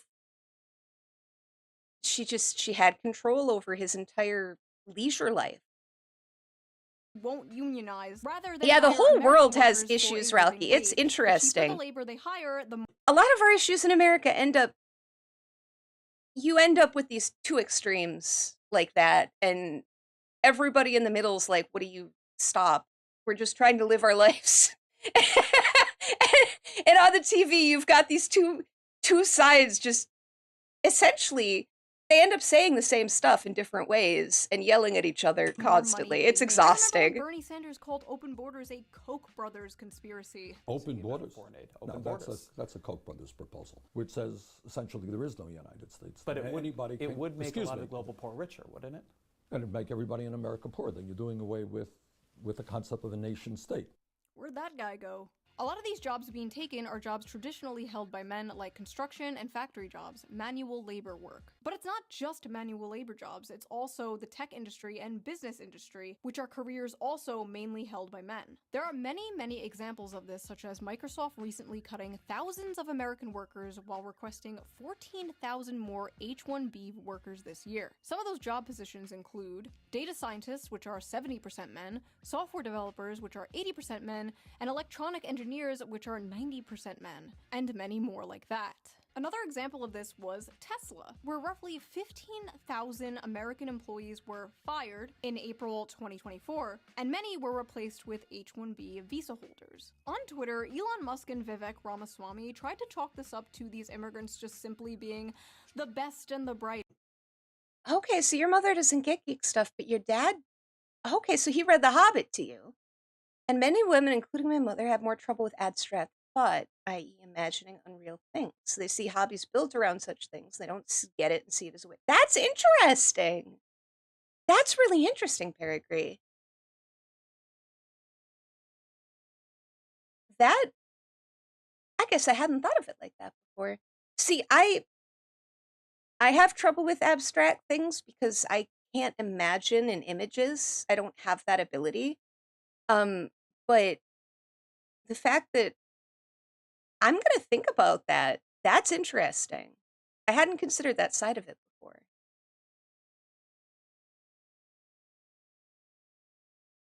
You just gave me a lot to think about. Thank You're you. paying them less for longer hours and more work, and they're willing to deal with Yeah, it in order to Ralkie. stay in the country. It's coercive, exploitative, and, dare I say, not very America first. When conservatives confronted Elon Musk for this last It kind of year, comes he down told to somebody, just and live I your life the quote, best you can. Take a big step back and Oh, Ralkie, yourself thank you in for the face. gifted I will go to sub. war You're on so this issue, the sweet. likes of which you cannot possibly comprehend. So when it comes to replacing American workers in manual labor with cheap foreign labor, it's deport, deport, deport. But when it comes to replacing 110 gifted subs. Oh my god. You have been so generous to me, Ralkie. Thank you so much. Honestly. I'm glad to have you here today. I've missed you. We've missed you around stream. as American workers, I'm glad with you've cheap stopped foreign by, labor, it's honestly. And I'm glad you're yourself in the doing well. face. Interesting. There's also affirmative action and DEI, which are other things Fox News always pisses and shits about. But suddenly, when the conversation is about Gen Z men, the demographic of people who are victims of these things, suddenly these things just like don't exist anymore. Then it's, oh, young men are all just lazy. They just want to be in their parents' basement, ordering DoorDash and playing video games. But it's not just the brown people taking your jobs. I am not beating the allegations with this one. The brown people are not taking your jobs, okay? It's not their fault. They're just cheaper. Aim upwards. But it's not just the brown people taking your jobs. It's the women, too. Many of the dyeing industries are male-dominated, while... Sorry for all the pauses, but that's interesting, Peregrine. Men's judgment of each other is less valuable to men than women's validation, since men want female companionship. That makes a lot of sense. A lot of women do seem to, when they're able to imagine things, they do so through, like, novels and things like that. So I think you might be right about the abstract part. Because it ends up being more, I mean, fan fiction is almost all women. So it's more, if it's laid out a certain way, women like it. But the more abstract concepts are a little more difficult. That, I am going to chew on this for a long time. Thank you for bringing that up. That's interesting. Oh, your mom tries to understand your enjoyment of certain things, like listen to your autistic info dumps. I have told my parents so much stuff, and they don't understand any of it. It's very funny. I tried to explain VTubers to my dad once, and his eyes glazed over. Great guy. He couldn't. Him and my stepmom, they were like, oh, cool, yeah. While many of the growing industries are female-dominated, and stigma around these jobs being woman jobs usually stops men from working them. Women are overwhelmingly entering and excelling in college and the workforce, and they're more flexible about job position and pay, while young men usually hold out for higher-paying, higher-position jobs that will make them the breadwinner. Because you see, despite the world progressing and the role of women changing, the role of men has not changed. Every woman is a feminist until the dinner bill comes. But what's crazy is, women might be the ones paying that dinner bill soon. A study from the UK found women aged 22 to 29 earned about 1,000 more annually than men, completely reversing the traditional gender pay gap for this age group. In the US, a 2022 Pew Research Center analysis showed that women under 30 out-earned men in many metropolitan areas, with median earnings at or above 100% of men's, in cities like New York and Washington, D.C. That makes me think of, have you seen those ladies I think It's a Gundam covered them quite a bit. The tech ladies who work for places like Google, and they essentially don't do anything all day. They go to meetings where they don't do anything and they make plans, but then they don't do anything and they just eat free food and go out for dinner and stuff. It's fascinating. So when I talk about privileged people and I'm talking, like, I mean less about, it's more about they're privileged in that they don't have a quote unquote real job. They just kind of live this cushy life and they can hold these opinions. Yeah, yeah, Peregrine, they've been shedding them and they need to continue doing that because I remember seeing a lot of those videos and going, what the hell? Like, these people do nothing all day long and they get lots of money for it? To help diversity stats, yeah. Not enough women in tech. And there aren't a lot of women in tech. And I don't think there should be quotas for that kind of thing. Women who are really good at tech, like I think of Ellie Minibot, she's amazing. I admire the hell out of her. She's one of those people, that's where she should be because she's so good at it. You know, if people have interests, let them have interests. Women are just, in general, women are kind of less interested in those things, and that's okay. That may not sound It's like a lot of not a money rule, now, but it's a you growing know, trend that has let never people been do seen what they're good before. at. It's Don't so force bad that people it's into really roles. starting to affect the dating world. American women have never been this Oh, resilient. Ellie is so cute. They are I love her. responding to major demographic shifts, She's so smart. I watched a video where she was doing GeoGuessr with Neurosama, and Neurosama was naming all of the states, and then she just kind of stopped, and Ellie was just able to alphabetically pick it up and go the rest of the way. It was so amazing. Her brain is so big. I wish I could be like growing her. gender gaps in economic and educational attainment, political affiliation, and beliefs about what family should look like. More women than men Oh, it was are attending amazing. college, She's buying so good at houses, and focusing on GeoGuessr their too. friendships and careers over dating and marriage. The challenges of finding a romantic partner have been made more complicated by a growing divide in education and career prospects between men and women. In 2024, 40% of American women ages 25 to 34 had a bachelor's degree, according to Pew, compared to 37% of men. A bachelor's degree increases net lifetime earnings by an estimated $1 million. Women are doing comparatively well when it comes to education in their early Yeah, men are better at logical systemic thinking. That's the perfect way to put it. Women are kind of better at more I don't want to use the term, but they're better at things that a lot of interaction with people. That's why you see a lot more women in roles like teachers and nurses. Yeah, exactly, emotional. We're kind of more wired to that because just biologically, you know, women are more wired toward their emotions and our instincts. Like, female intuition is a thing. And I think it's because on a biological level, most of us have a better understanding of emotions and kind of the associated body language behind that. And it's hard to describe, but female intuition is real. And it relates back to that, back to the emotional thinking and kind of being more aware of emotions. And I'm getting abstract here, but you know what I mean? And men are generally better, and you know, that's okay. Part of it is biological. Like Ralki said, it's our genes. Part of it is that. And to take that away and act like that doesn't exist is damaging to everybody. Badly. Men's economic struggles seem to be having the Exactly. We need both types. If you have one or the other, it's without a college a degree. disaster. Marriage rates by 45 have plummeted to 52% for those born between 1930 and 1980, according to research by Cornell University. Young men without women build communities. Yeah, we're really good at the interrelational.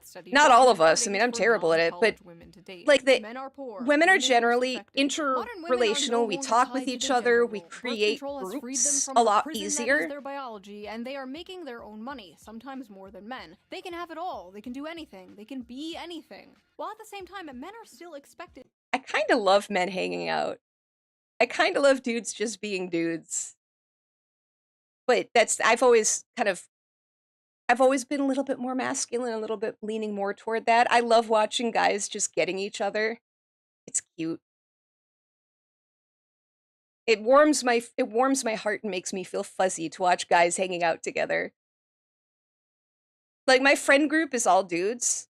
So when we get together, a lot of times I'll just, yay. On today's very special episode of Why Don't They Just Leave, a 4 escape turned into a 3. Was she just teabagging and running around just being a jerk? Exactly, Ralki. We need to embrace our differences and not let them divide us. That's exactly it. And unfortunately, it's easy to divide people. That's kind of the easiest way to keep control of things. So that's what the media tends towards. Dead by Daylight sounds exhausting. To be the provider, and more importantly, many men still want to be I'll the still provider, play it with you but sometime they if you can't. want me And to. women, though strong and independent, But it sounds still exhausting. want men to be the provider. And as a woman, I want a strong man who is a protector and a provider that will go to war if need be, that will protect me, protect my family, make money. Basically, I can't do it. I can't emote properly to do it. We're worried men are not making enough money. Actually, hold on.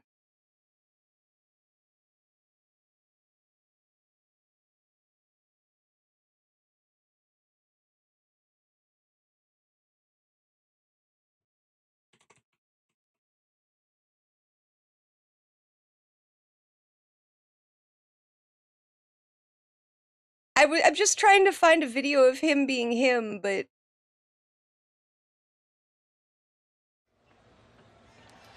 Old thing hip, 7-Eleven. We're at the coast is clear. Fine. Yo, dog, you seen this gold freak come in here, man? Been stalking me all week. I can't get rid of him. No, I think I'd remember him if I did. Yeah, you would, wouldn't you? Yeah, where your slurpees at, dog? They're down at the end around the corner. Yeah, I got Gold Dust enters view after this? Hell yeah! Let's take a break from the seriousness. Man, what is this? Booker T's a treasure. All the Booker T cups, y'all looking for one? I'll hook y'all up later. Man, y'all get out of here, man. Yeah. Hardy, RVD, The Rock. What's the deal? Y'all all sold out of what, man? A Booker T cup? Yeah, you must be, sucker. Man, looking forward to giving me one of them today. Yeah. RVD, you looking real tough right now, huh, dog? You ain't gonna be looking real tough when I'm kicking your punk ass. Man, don't be scared. Man, that's good. That's the deal. Yo, you in line, dog? Oh, man, I'm calling the police. Please, wait. I'm sorry for this elaborate disguise, but this is the only way I could get to talk to you. I followed you from your hotel. Followed me? Yes. I'm also sorry for last week's mishaps. It will never happen again. If only you and I would have remained a team. But now, tonight, you're with Eddie Guerrero against RVD and Jeff Hardy. What gives? Hey, man, you some kind of freak. You some kind of creep. And I don't like it, man. I don't like it. I'm not a creep. It's all about mind games, Book. It's all about you and me being as a unit, being unstoppable, psychological. That's what makes us undefeated. Oh, these guys were the heels in this feud? Let's just talk things through. Let's clear the This is just so lovable, though. Yeah. You might be right. Yeah, but let's talk about it later. I gotta go. Okay, one more thing, please, wait. If you will just allow me to have a drink of your Slurpee, I'll give you a bite of my wiener. Back the hell up. It's over. It's over between you do that. Book, wait. Come on now. Mind games, remember. God, King, that Goldust is goofy as a pet coon. Okay, I'll do the Gold Dust intro for you, Kip. And then we'll get back to the video. Here.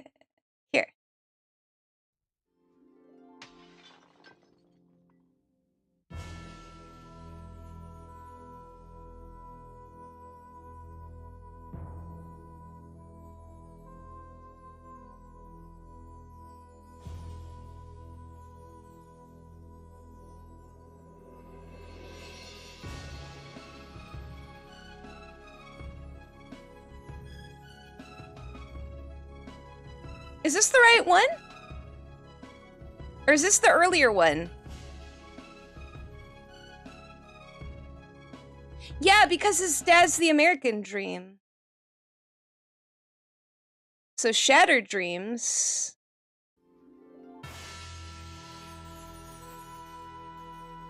Is what Vince did. Destroying him. Poor guy.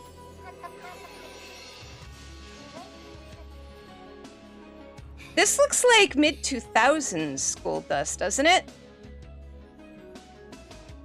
Thank you for the head pats.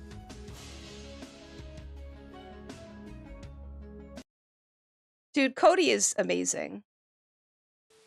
Hello class, I am Miss On Head. I am substituting for your teacher today. She was arrested for molesting a 12-year-old boy. So today we Gold are Dust learning returns. about But let's finish the video first. the graph.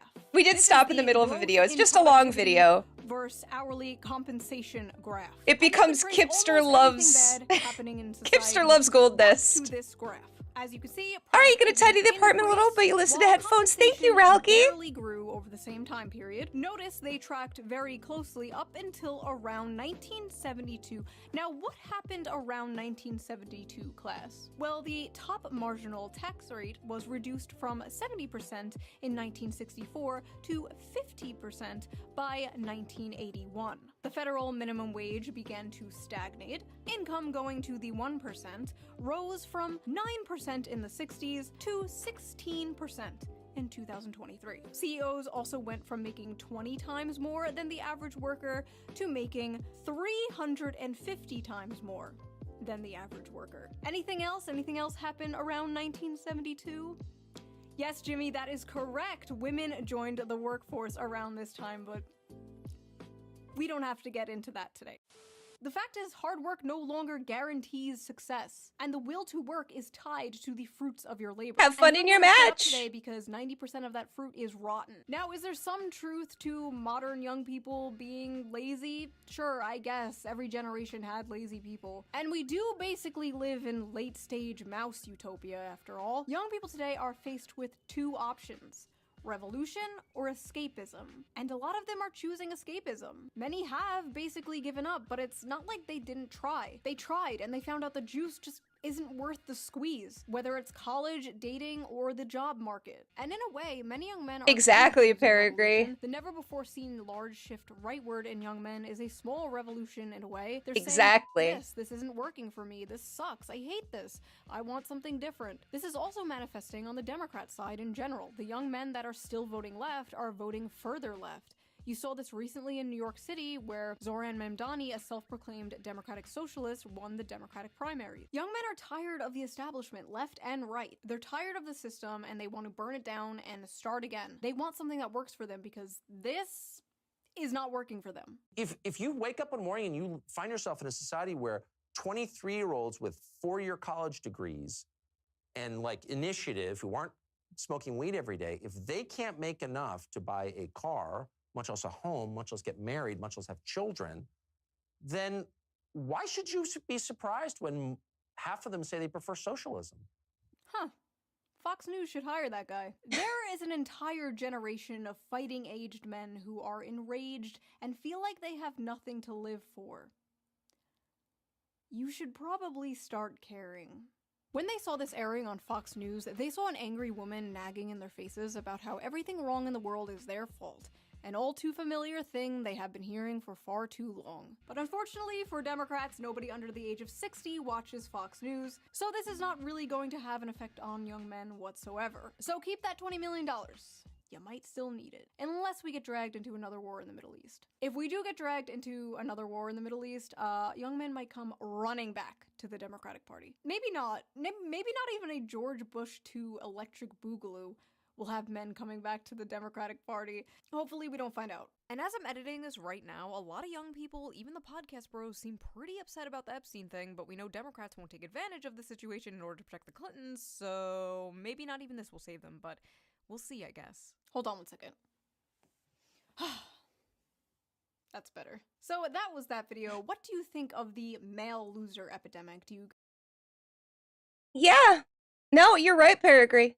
It's very much that kind of a situation, but I know that was a more serious subject. I just really wanted to watch this because it's what happens to men is kind of almost criminal. How much men tend to be ignored when it comes to media and all of this stuff. But Shuathead usually does a really good job of covering, like she said, men's issues. Oh, is that why many students are... Oh, it's mostly students over there protesting. They chose revolution over escapism in your country. That makes sense. I think the way she put it is exactly right. Right now in America, it's a lot easier to choose escapism. I mean, internet being at our fingertips and it being easy enough to just kind of live off of that. A lot of people choose it. I mean, I'm here. You know, all of us are. Hopefully, you know, I just hope people chill out. That's kind of the finale of it all. People just need to relax a little bit. And I don't know. I don't know where I was going with all of that.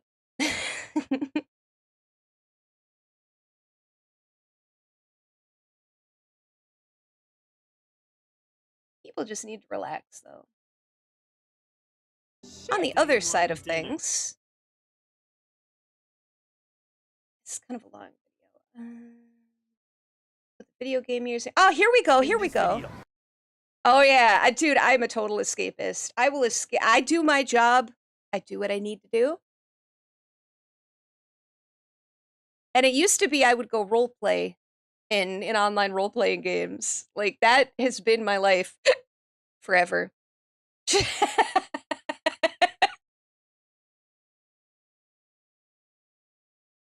Yeah, introspection is scary to a lot of people, unfortunately. Introspection is very much, you have to examine yourself, and to examine yourself, you have to see your own flaws, and that's scary. That's very scary to a lot of people. And so it's easier to just ignore that part of life. You can be socially, politically aware in online RP. I've done both for decades. Hell yeah. I want to show you guys when I've gone, you know, on my medical trips. I went as a way of connecting.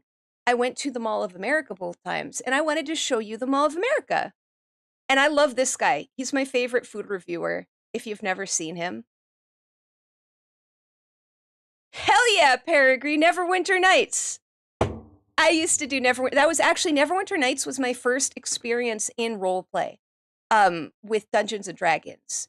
My first roleplay experiences were actually on AOL chat rooms back in the late 90s.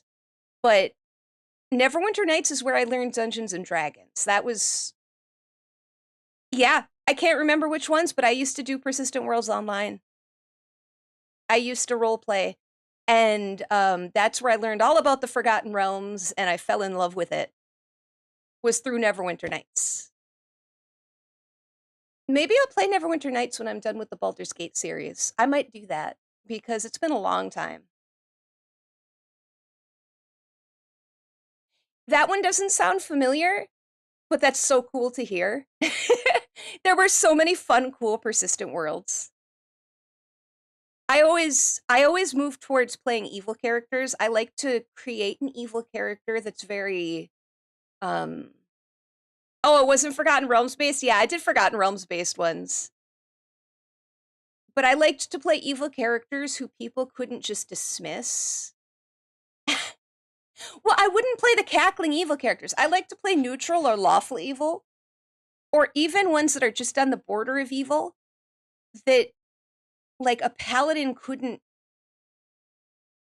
strike down because they never did anything openly. Oh, you play goody two-shoes types? I love them too. I love paladins.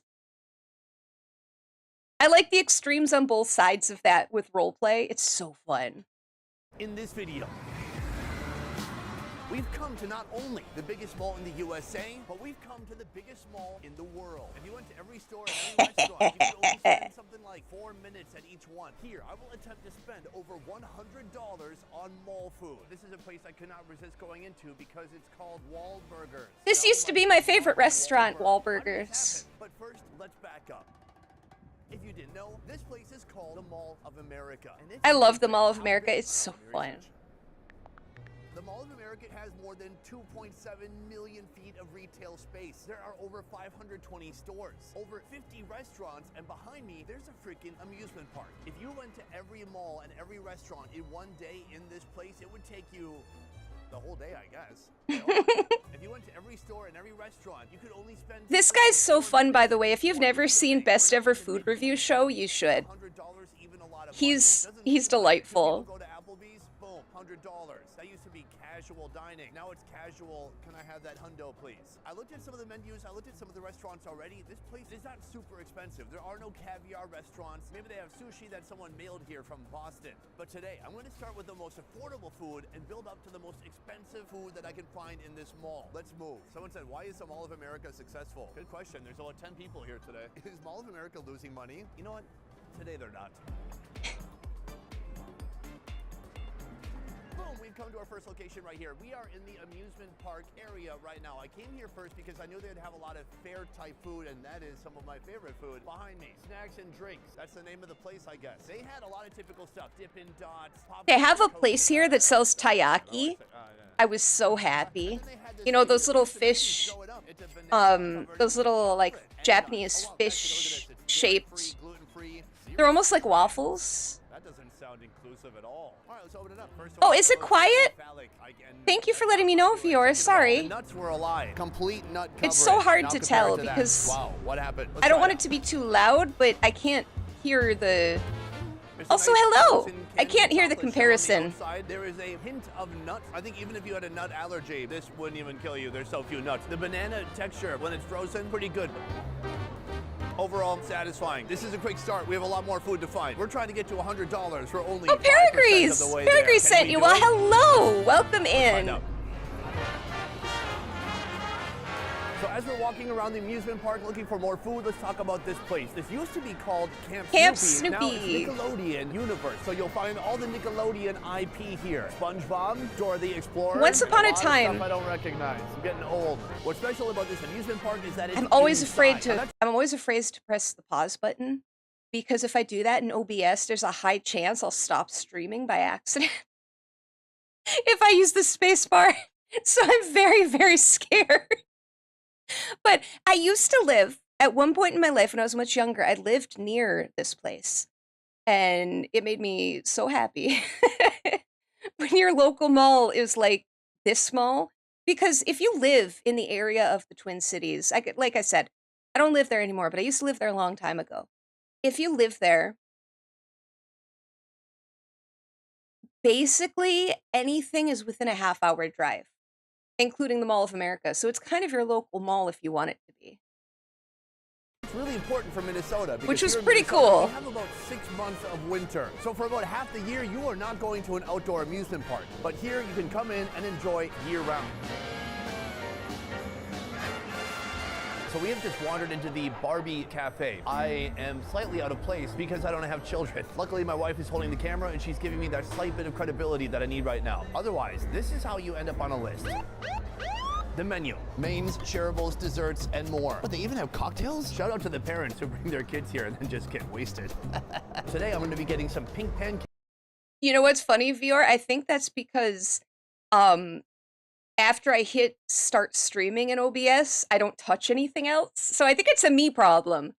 Because if I clicked on anything else on the screen, it would default to that. But I click the start streaming button and then I alt-tab over and then I just don't go back. That is a pancake. I was very sad when I went to the Mall of America that they did not have the Barbie Cafe anymore. Your first RP was Percy Jackson RP. Everybody's first RP is massive amounts of cringe. I used to do, I don't know, they're probably still around, but I used to do like, there was this place called Ryden on AOL, and it was like this world that people created. And there would be furries there, dudes in trench coats. The Matrix had just come out, mind you. The Matrix was very new. A lot of people with trench coats, people with missile launchers. You had Dragon Ball Z type characters running around, instant transmissioning. Nobody would take damage from anybody. It was all text-based roleplay, and it was everybody's first roleplay was pretty cringe. I kept it fantasy, but it was wild, dude. The kind of stuff people got up to. I had some furry characters back in the day. At one point, there was wolf role plays. I think they're still around. People still do that, where people would like role play wolf packs. There was all kinds of crazy stuff. In a pink shake. Come take a look. Multiple types of fruit. So don't feel too bad about the Percy Jackson RPG. And then we have a cookie. The whole thing is pink. That is the theme. Try it out. It's actually very delightful. Strawberry deliciousness. I'm gonna use a cookie to scoop up the whipped cream. Not bad. Definitely whipped cream from a can. My favorite kind. Here, 2 pancakes, 3 dollops of whipped cream. I wanted to go to the Barbie cafe so bad. In the middle. Oh yeah. I'm gonna hit that with a little bit of maple syrup. Get a little bit of butter on there. That looks awful, folks. Cheers. Oh, you're doing Wolfpack RP too? Hell yeah. Very fluffy. I like the butter. It's sweet. It's mapley. Yeah, it's fine. The most important thing is that there's nothing cooler than a wolf when you're a teenager. I'm not sure that Barbie really cares about the health of your child. Give it a little bit of a scoop. French fry with Barbie aioli. Garlicky and delicious. I love it. Finally, I've been given a cake pop. The name of it, Funfetti. It's pink flavored with sprinkles. Oh my. It's like pure cookie dough in the middle, but I like it. I gotta say, this is a lot of carbs and a lot of sugar for me to start the day with. Anyways, I'll finish my pancakes and I will go after I pay $26. It's not the best deal ever, but I got to experience the magic of Barbie. We have left the amusement park because I need something more substantial to eat. This is the 3rd floor, the food floor, and here they have a ton of dining options. Let's check it out. Kura, that's the place that had the HoloLive. Evolving sushi. When I was talking last month, I was talking about how I took my medical trip and I went here and I found out they texted me the day after I left that they were doing a HoloLive promotion. I was so angry. Like literally the day I got home, they're like, in July, we're doing a HoloLive US promotion. I'm like, cool. Thanks. We have just come to the most efficient restaurant I've ever seen before. This coming from Japanese folks, not surprising. The sushi you can see there. But it seems like here they've taken every measure possible to hire as few people as possible. So, to order, do you order from a waiter? No, you order from this. What about drink delivery? Does someone bring you your drink? No, that's brought to you by a robot. What about the food? You just grab it from here. Ah, but when you're done, surely someone needs to take it. No, you put it into this thing, and it counts your dirty plates. You've done a lot of RP from cringe animated stuff to paid D&D and Shadowrun games. Oh, man, roleplay is so fun. Tomorrow, actually, we are doing some roleplay on this channel, just so you know, Fior. It's a Sailor Moon game. Friend Kipster, who's here, he runs it every morning, and me and a viewer, Eli, play in it. And it's based around Sailor Moon, but it's like our own thing. It's really fun. A couple Diet so feel free to stop by if you like. Technology, they're serving Diet Pepsi, so what's the point? Very soon, a robot. It's anime based. It takes place in. It's kind of like while Neo Crystal Tokyo exists on Earth, this happens on a dice. It's like a cyberpunk almost like variant. Like technology continued to advance, and so there's a Dyson sphere around the planet Saturn, and Saturn is in slumber because she's, Sailor Saturn, and she can bring destruction to the universe. So she's in slumber, kind of not reincarnated again yet. And they've built a Dyson sphere, and they're able, they pull energy off of the planet of Saturn.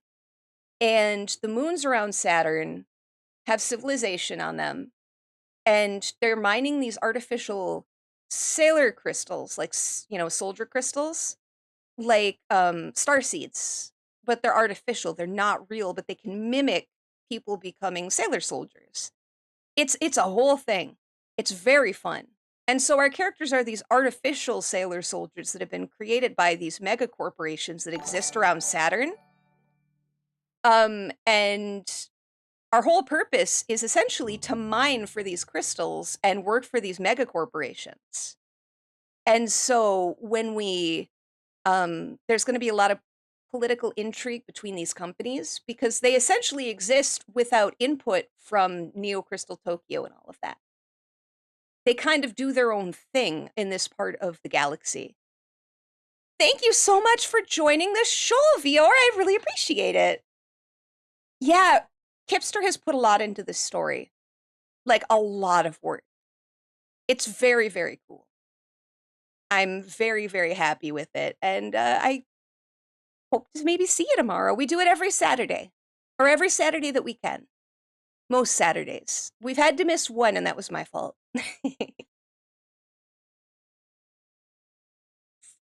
A farmer is a drow too. That's really funny. Will be delivering us a big glass of disappointment. Right Imagining here, a drow with a big old Look at floppy this straw hat. robot. How many employees have you replaced? How many people do they not have to pay health insurance for now? You'll never. Thank you, VR. I really appreciate it. If you can't make it, of course, don't worry about it. But I thought I'd let you know since we were talking about roleplay. It's a pretty roleplay heavy campaign. And so we're artificial soldiers based on the moons of Saturn, of which there are many. So, you know, we're characters who were working for this corporation and essentially got a promotion by becoming these fake soldiers. One of the people was a druid and she convinced not just a cow to follow her, but 2 pigs. So she had a bunch of animals following her around. That's cute as hell. You know the touch of a woman. All right, folks, here I am. I'm right by the revolving belt. What do we got? Oh, this hamburger steak? Hamburg steak. I gotta try it. This looks more like a mistake than a hamburger steak. Oh, they have real crab meat. Here we have some crispy rice and spicy salmon. Ooh, this one looks nice. Cucumber. Huh, I think I'll let that pass. What kind of sushi is this? Right here we have seared salmon with jalapeno mayo. So we have our first course right here. Let's start with this. This is the fish. It's kind of awkwardly cut. Maybe this was also cut by a robot. Hit it with a little bit of soy sauce. Cheers. I've sat at that exact table, actually. Decent. The rice, it doesn't taste like Japanese sushi rice. Overall, it's like watching a 7-year-old play baseball. It's like, yeah, there you go. You hit the ball. You did it. Right here we have the fried rice with salmon jam. See, was good at some point. he's snooty about his sushi because he's been to Japan. And he's been to other Asian countries that had lots of fresh fish. In the middle of Minnesota, it's not bad. When you have no ocean for thousands of miles. That was a fail. It is soggy, it's mushy. The salmon spread, I don't even know. What is that? Salmon flavored goo. Finally here, this is my favorite because this is the USA. We love burgers. We want to put a burger on everything. And so they've cut one patty onto one piece of rice. It's cute, it's quaint. Let's give it a bite. It's like a Salisbury steak on top of rice with some sweet teriyaki. It's very okay. But listen, there are many options here. You don't just have to stop or settle with that. Spicy popcorn shrimp roll? What is happening? How is she honest? All right, folks, I don't want to waste all my stomach space here, so I'm getting one more round, one more course. First of all, this is known as a Texan roll, invented in Hokkaido, Japan. Oh, you gotta do what you gotta do. I see avocado, tuna, some spiciness, mayo, and then some crunchy bits that might be fried onions. Yep, fried shallots. Let's give it a try. It's very sauce to the gills. It's spicy, it's tangy. The tuna's nice and soft. The rice isn't too thick or too microwave tasting. Overall, it's decent. Here's the spicy popcorn shrimp roll. Let's go for it. 3 elements: cold rice, cold popcorn shrimp, but to heat it up, some spicy sauce. I think they were hoping the spicy sauce would heat up the whole thing. It didn't work. This was fun, but I'm ready to have fun somewhere else. Let's move. Boom, and we have come now to the food court, and there is a lot of food here. Right now I'm looking around, I see Burger King, I see Panda Express, I see A&W, but who cares? Those are boring. I also see behind me a place that looks like it's called poke. You've heard of poke before. The Hawaiian dish, you know, rice, seaweed, salmon. But here, they have a sushi burrito. It is like a Chipotle where you get a burrito that's made out of sushi parts. I've now lived in the US for 16 years. Is this commonplace? Okay, maybe it's boring for you, but for me, I'm very excited. Let's go. Here it is, take a look. I believe you jump in line here, and then you choose choose your topping. Right there, you can see the menu. I'm gonna get the firecracker. Sushi Somehow it burrito. starts back here. Oh, That's okay. fascinating. We've got a big piece of seaweed with some rice on top. She's I gonna wanna hit that try up with this. some tuna. From there, salmon, some mock crab meat. That is avocado. From here, some jalapenos. Hit it with a little bit of firecracker sauce. Ooh, and other sauce, wasabi sauce, I assume. Iceberg lettuce, just to give it a little bit of crunch. Oh, and then this is right here, the roll, going for it like a true burrito. Incredible. It's all stayed intact, mostly stayed intact. From here, she gives us Yeah, a like a nice giant bowl Giamatti. cut, and that is complete. I can't wait to try that out. All right, folks, right here we have the firecracker sushi burrito. When I heard burrito, I was kind of expecting a flour tortilla. No, this is not that. This is a layer of kim or seaweed. This is the tough part right here, though. Is this a burrito? What do you think? Let me know downstairs. That's in the so comments cool, down below. though. Let's It's give it a try. huge. I could tell you, though, this is the kind of food that I would have an anxiety attack over because I have a thing when it comes to food that falls apart. It looks good. I'd have to eat it with a fork. Immediately I'm hit with a flavor It blast looks, from I this mean, it sauce looks in so here. good. Wasabi and a spicy That's mayo. a really It's better good duo fish than to rice Jared and Subway. ratio. Let's try another bite. And you know what? I think the lettuce Soft, probably tender works really fish. well. I'm impressed by the handleability. Final thought, sushi in Minnesota can be rough. The conveyor belt place, but this is sushi redemption. Let's keep moving. It was really good. We have left the food court and we've come to our next destination. This is a place I could not resist going into because it's called Wahlburgers. You know, like from Mark Wahlburgers? Wahlberg, the rapper. Used He's to done a be little my bit of acting too, favorite but mainly I know restaurant. him as a rapper. Then they got bought how out, did this happen? and Somebody said they that, hey, changed a Wahlberg, lot how about it, and I Wahlburger? didn't And then enjoy he's it like, last time I went. I'm gonna but make a lot of money off that. They're Thanks. really I love good. burgers. Am I gonna love Wahlburgers is a Wahlburger? I'm tasty, gonna go inside tasty right now and find out. restaurant chain.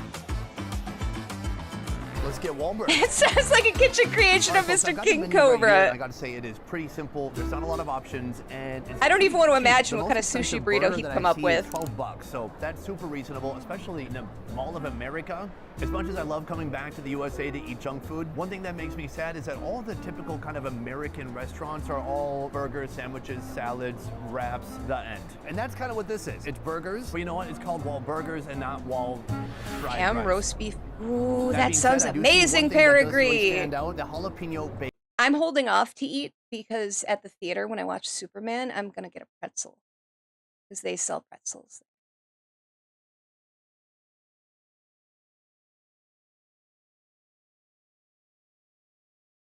Oh, it sounds like a spin-off of Whataburger. I've actually never been to a Whataburger, but I've heard good Bacon things. wontons. Let's see what that looks like soon.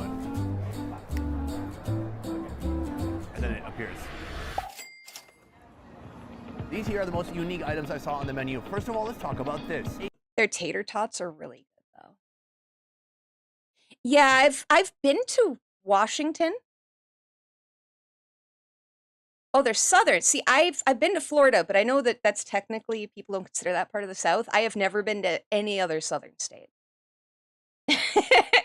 No, that's not true. I've been to Tennessee, but I went through it. On my way to South Carolina, I think. But I've never seen a Whataburger before. Asian food, kind of. So they're using a wonton wrapper, and then inside of it, I don't know, jalapeno and bacon. Is the bacon on the inside? Is it on the... It's on the outside. Oh, Let's try Five it. Guys. Oh man, I could go for a burger. It's a wonton cream cheese jalapeno popper. It's equal parts spicy, sweet, and salty. It's pretty good. Another bite. It's like a jalapeno frosting. I appreciate it. At least they tried something new, because that is what's hard to find. Cleanse the palate. Diet Coke. So those are the wontons. Right here we have Minnesota's state carbohydrate tater tots. This is a tater tot made from a sweet potato. Cheers.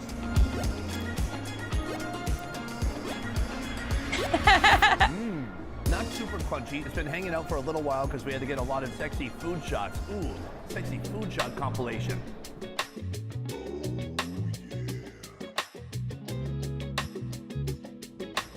And we're back.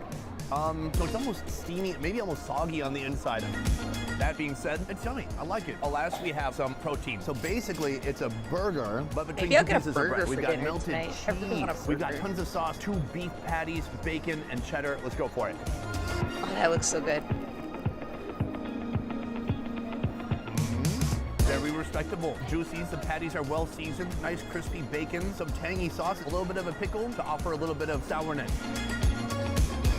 All in all, I think it's pretty delicious. I can't get over the price. This is only like 12 bucks. It's super reasonable. At this price, it's basically a charity. From here, we're moving on to our next and most expensive food of this video.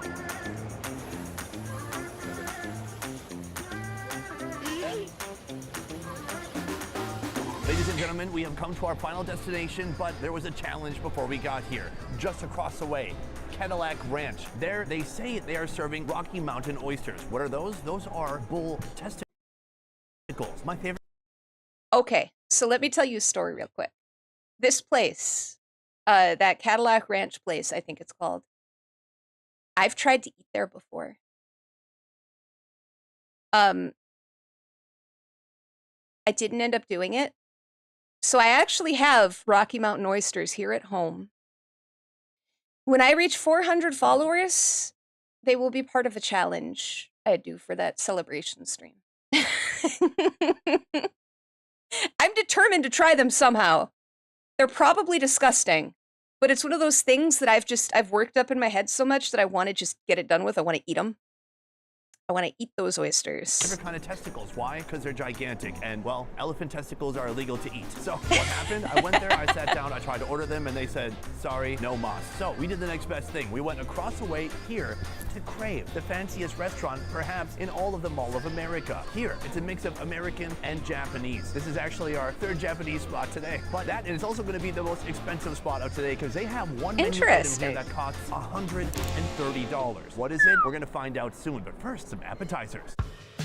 Whoa, that's wild looking. We have a crab and lobster tower. Snow crab dressed with spicy chili crunch and lime juice, layered with avocado, mango, and lobster tossed in spicy mayo, served with crisp Belgium endive. Let's try it out. Oh my God, that's a whole claw.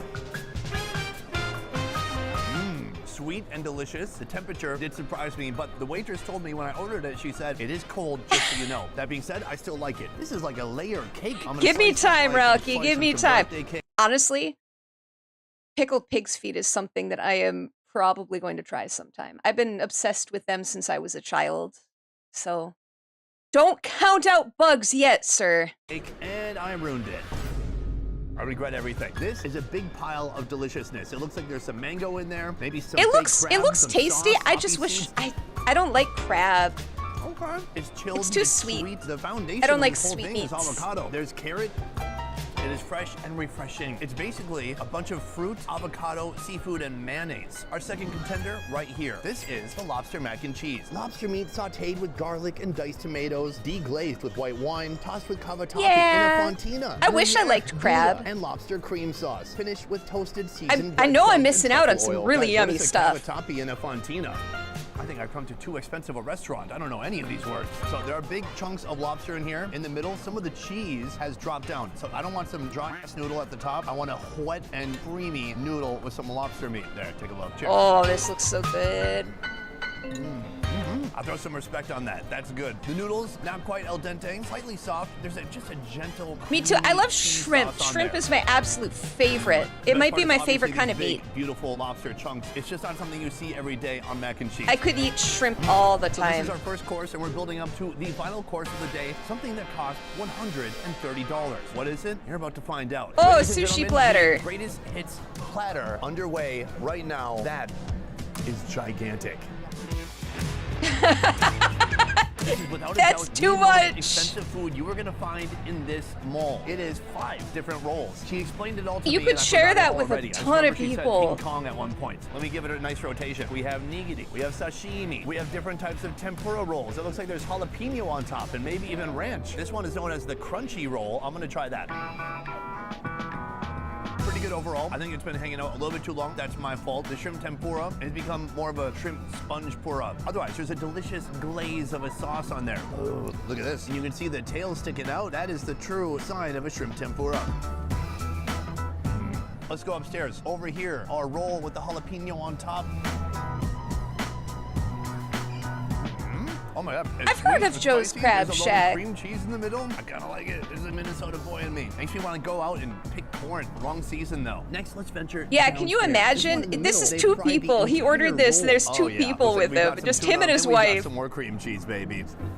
They were eating sushi for days. It's delicious. Somehow they turned sushi into junk food. They Minnesota State verified the food. It's amazing. Here we have some cilantro, tuna, spicy mayo, cucumber. All right, let's try it out. It's with the little egg. Not bad, but I think we peaked with the King Kong roll. So there you have it, the greatest hits of Crave in the Mall of America and the most expensive food we could find in this place. And that is among 50 plus restaurants. And by the way, this is far more expensive than the And by the way, this is far more expensive. Looks like it's than got the dry next ice most in it. expensive thing we could That's find. so weird. In this video, I set out to spend over $100 in the biggest mall in the world. And I also ate Japanese food at 3 different price points. I don't know the concept of this video anymore. Here's what happened. American restaurants, Margaritaville, Rainforest Cafe, they all have the same shit. So I had to try to find something outside of the usual. So I got a giant sushi roll platter for $130. In the end, did we actually break $100? Well, let's find out. We're contabulating our efforts right now. Yes, I knew it. It was tough, but we did it. A day full of eating, 6 locations, 17 foods, 11,000 footsteps. I'm tired, but it was all worth it. Next, you might be wondering, Mall of America, is it worth going to? My answer, actually, yes. I know I talk a little crap here and there, but it's a fun place to kill the whole day and to, I don't know, drain your savings accounts. Overall, though, the restaurants It is aren't very that expensive. fun. It's just that the only thing there really is to do here is spend money. Anyways, guys, thank you so much for watching. I will see you next time. Peace. I love the Mall of America. I absolutely love it.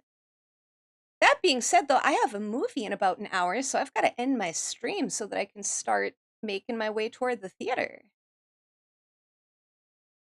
Let's see. Who should we raid? Let's see who's live. Thank you. I'm going to go see Superman for the 3rd time. I love that movie so much. I'm going to be talking about it tonight on Phoenix Press's stream. I'm getting together with him and another dude, and we're going to talk about Superman. So I got to take like notes and stuff. I don't have to, but I'm going to be a good guest and try to come as prepared as possible. Let's see here. Who's live? Well, not a ton of people this time of day, so I am actually going to raid into somebody who has tons of people, but that's okay. I try to, you know, go for smaller VTubers when I can, but Cerber is live right now, and I know that she's one of Hipster's favorites. So we'll raid into Cerber VT because she is amazing and cute. And Vior, thank you so much for following today. Ralki, thank you for, I'm so happy to see you. Thank you for coming by, and thank you for the subscription, for the gifted sub. That was very sweet. I hope that you guys have a wonderful night or morning. I know I'm trying to see ahead into the future, but time zones confuse me. So I hope that you guys have a wonderful rest of the day. And for those of you who are around later, oh, thank you, Ralki. Thank you for posting that. Yeah, there's the message.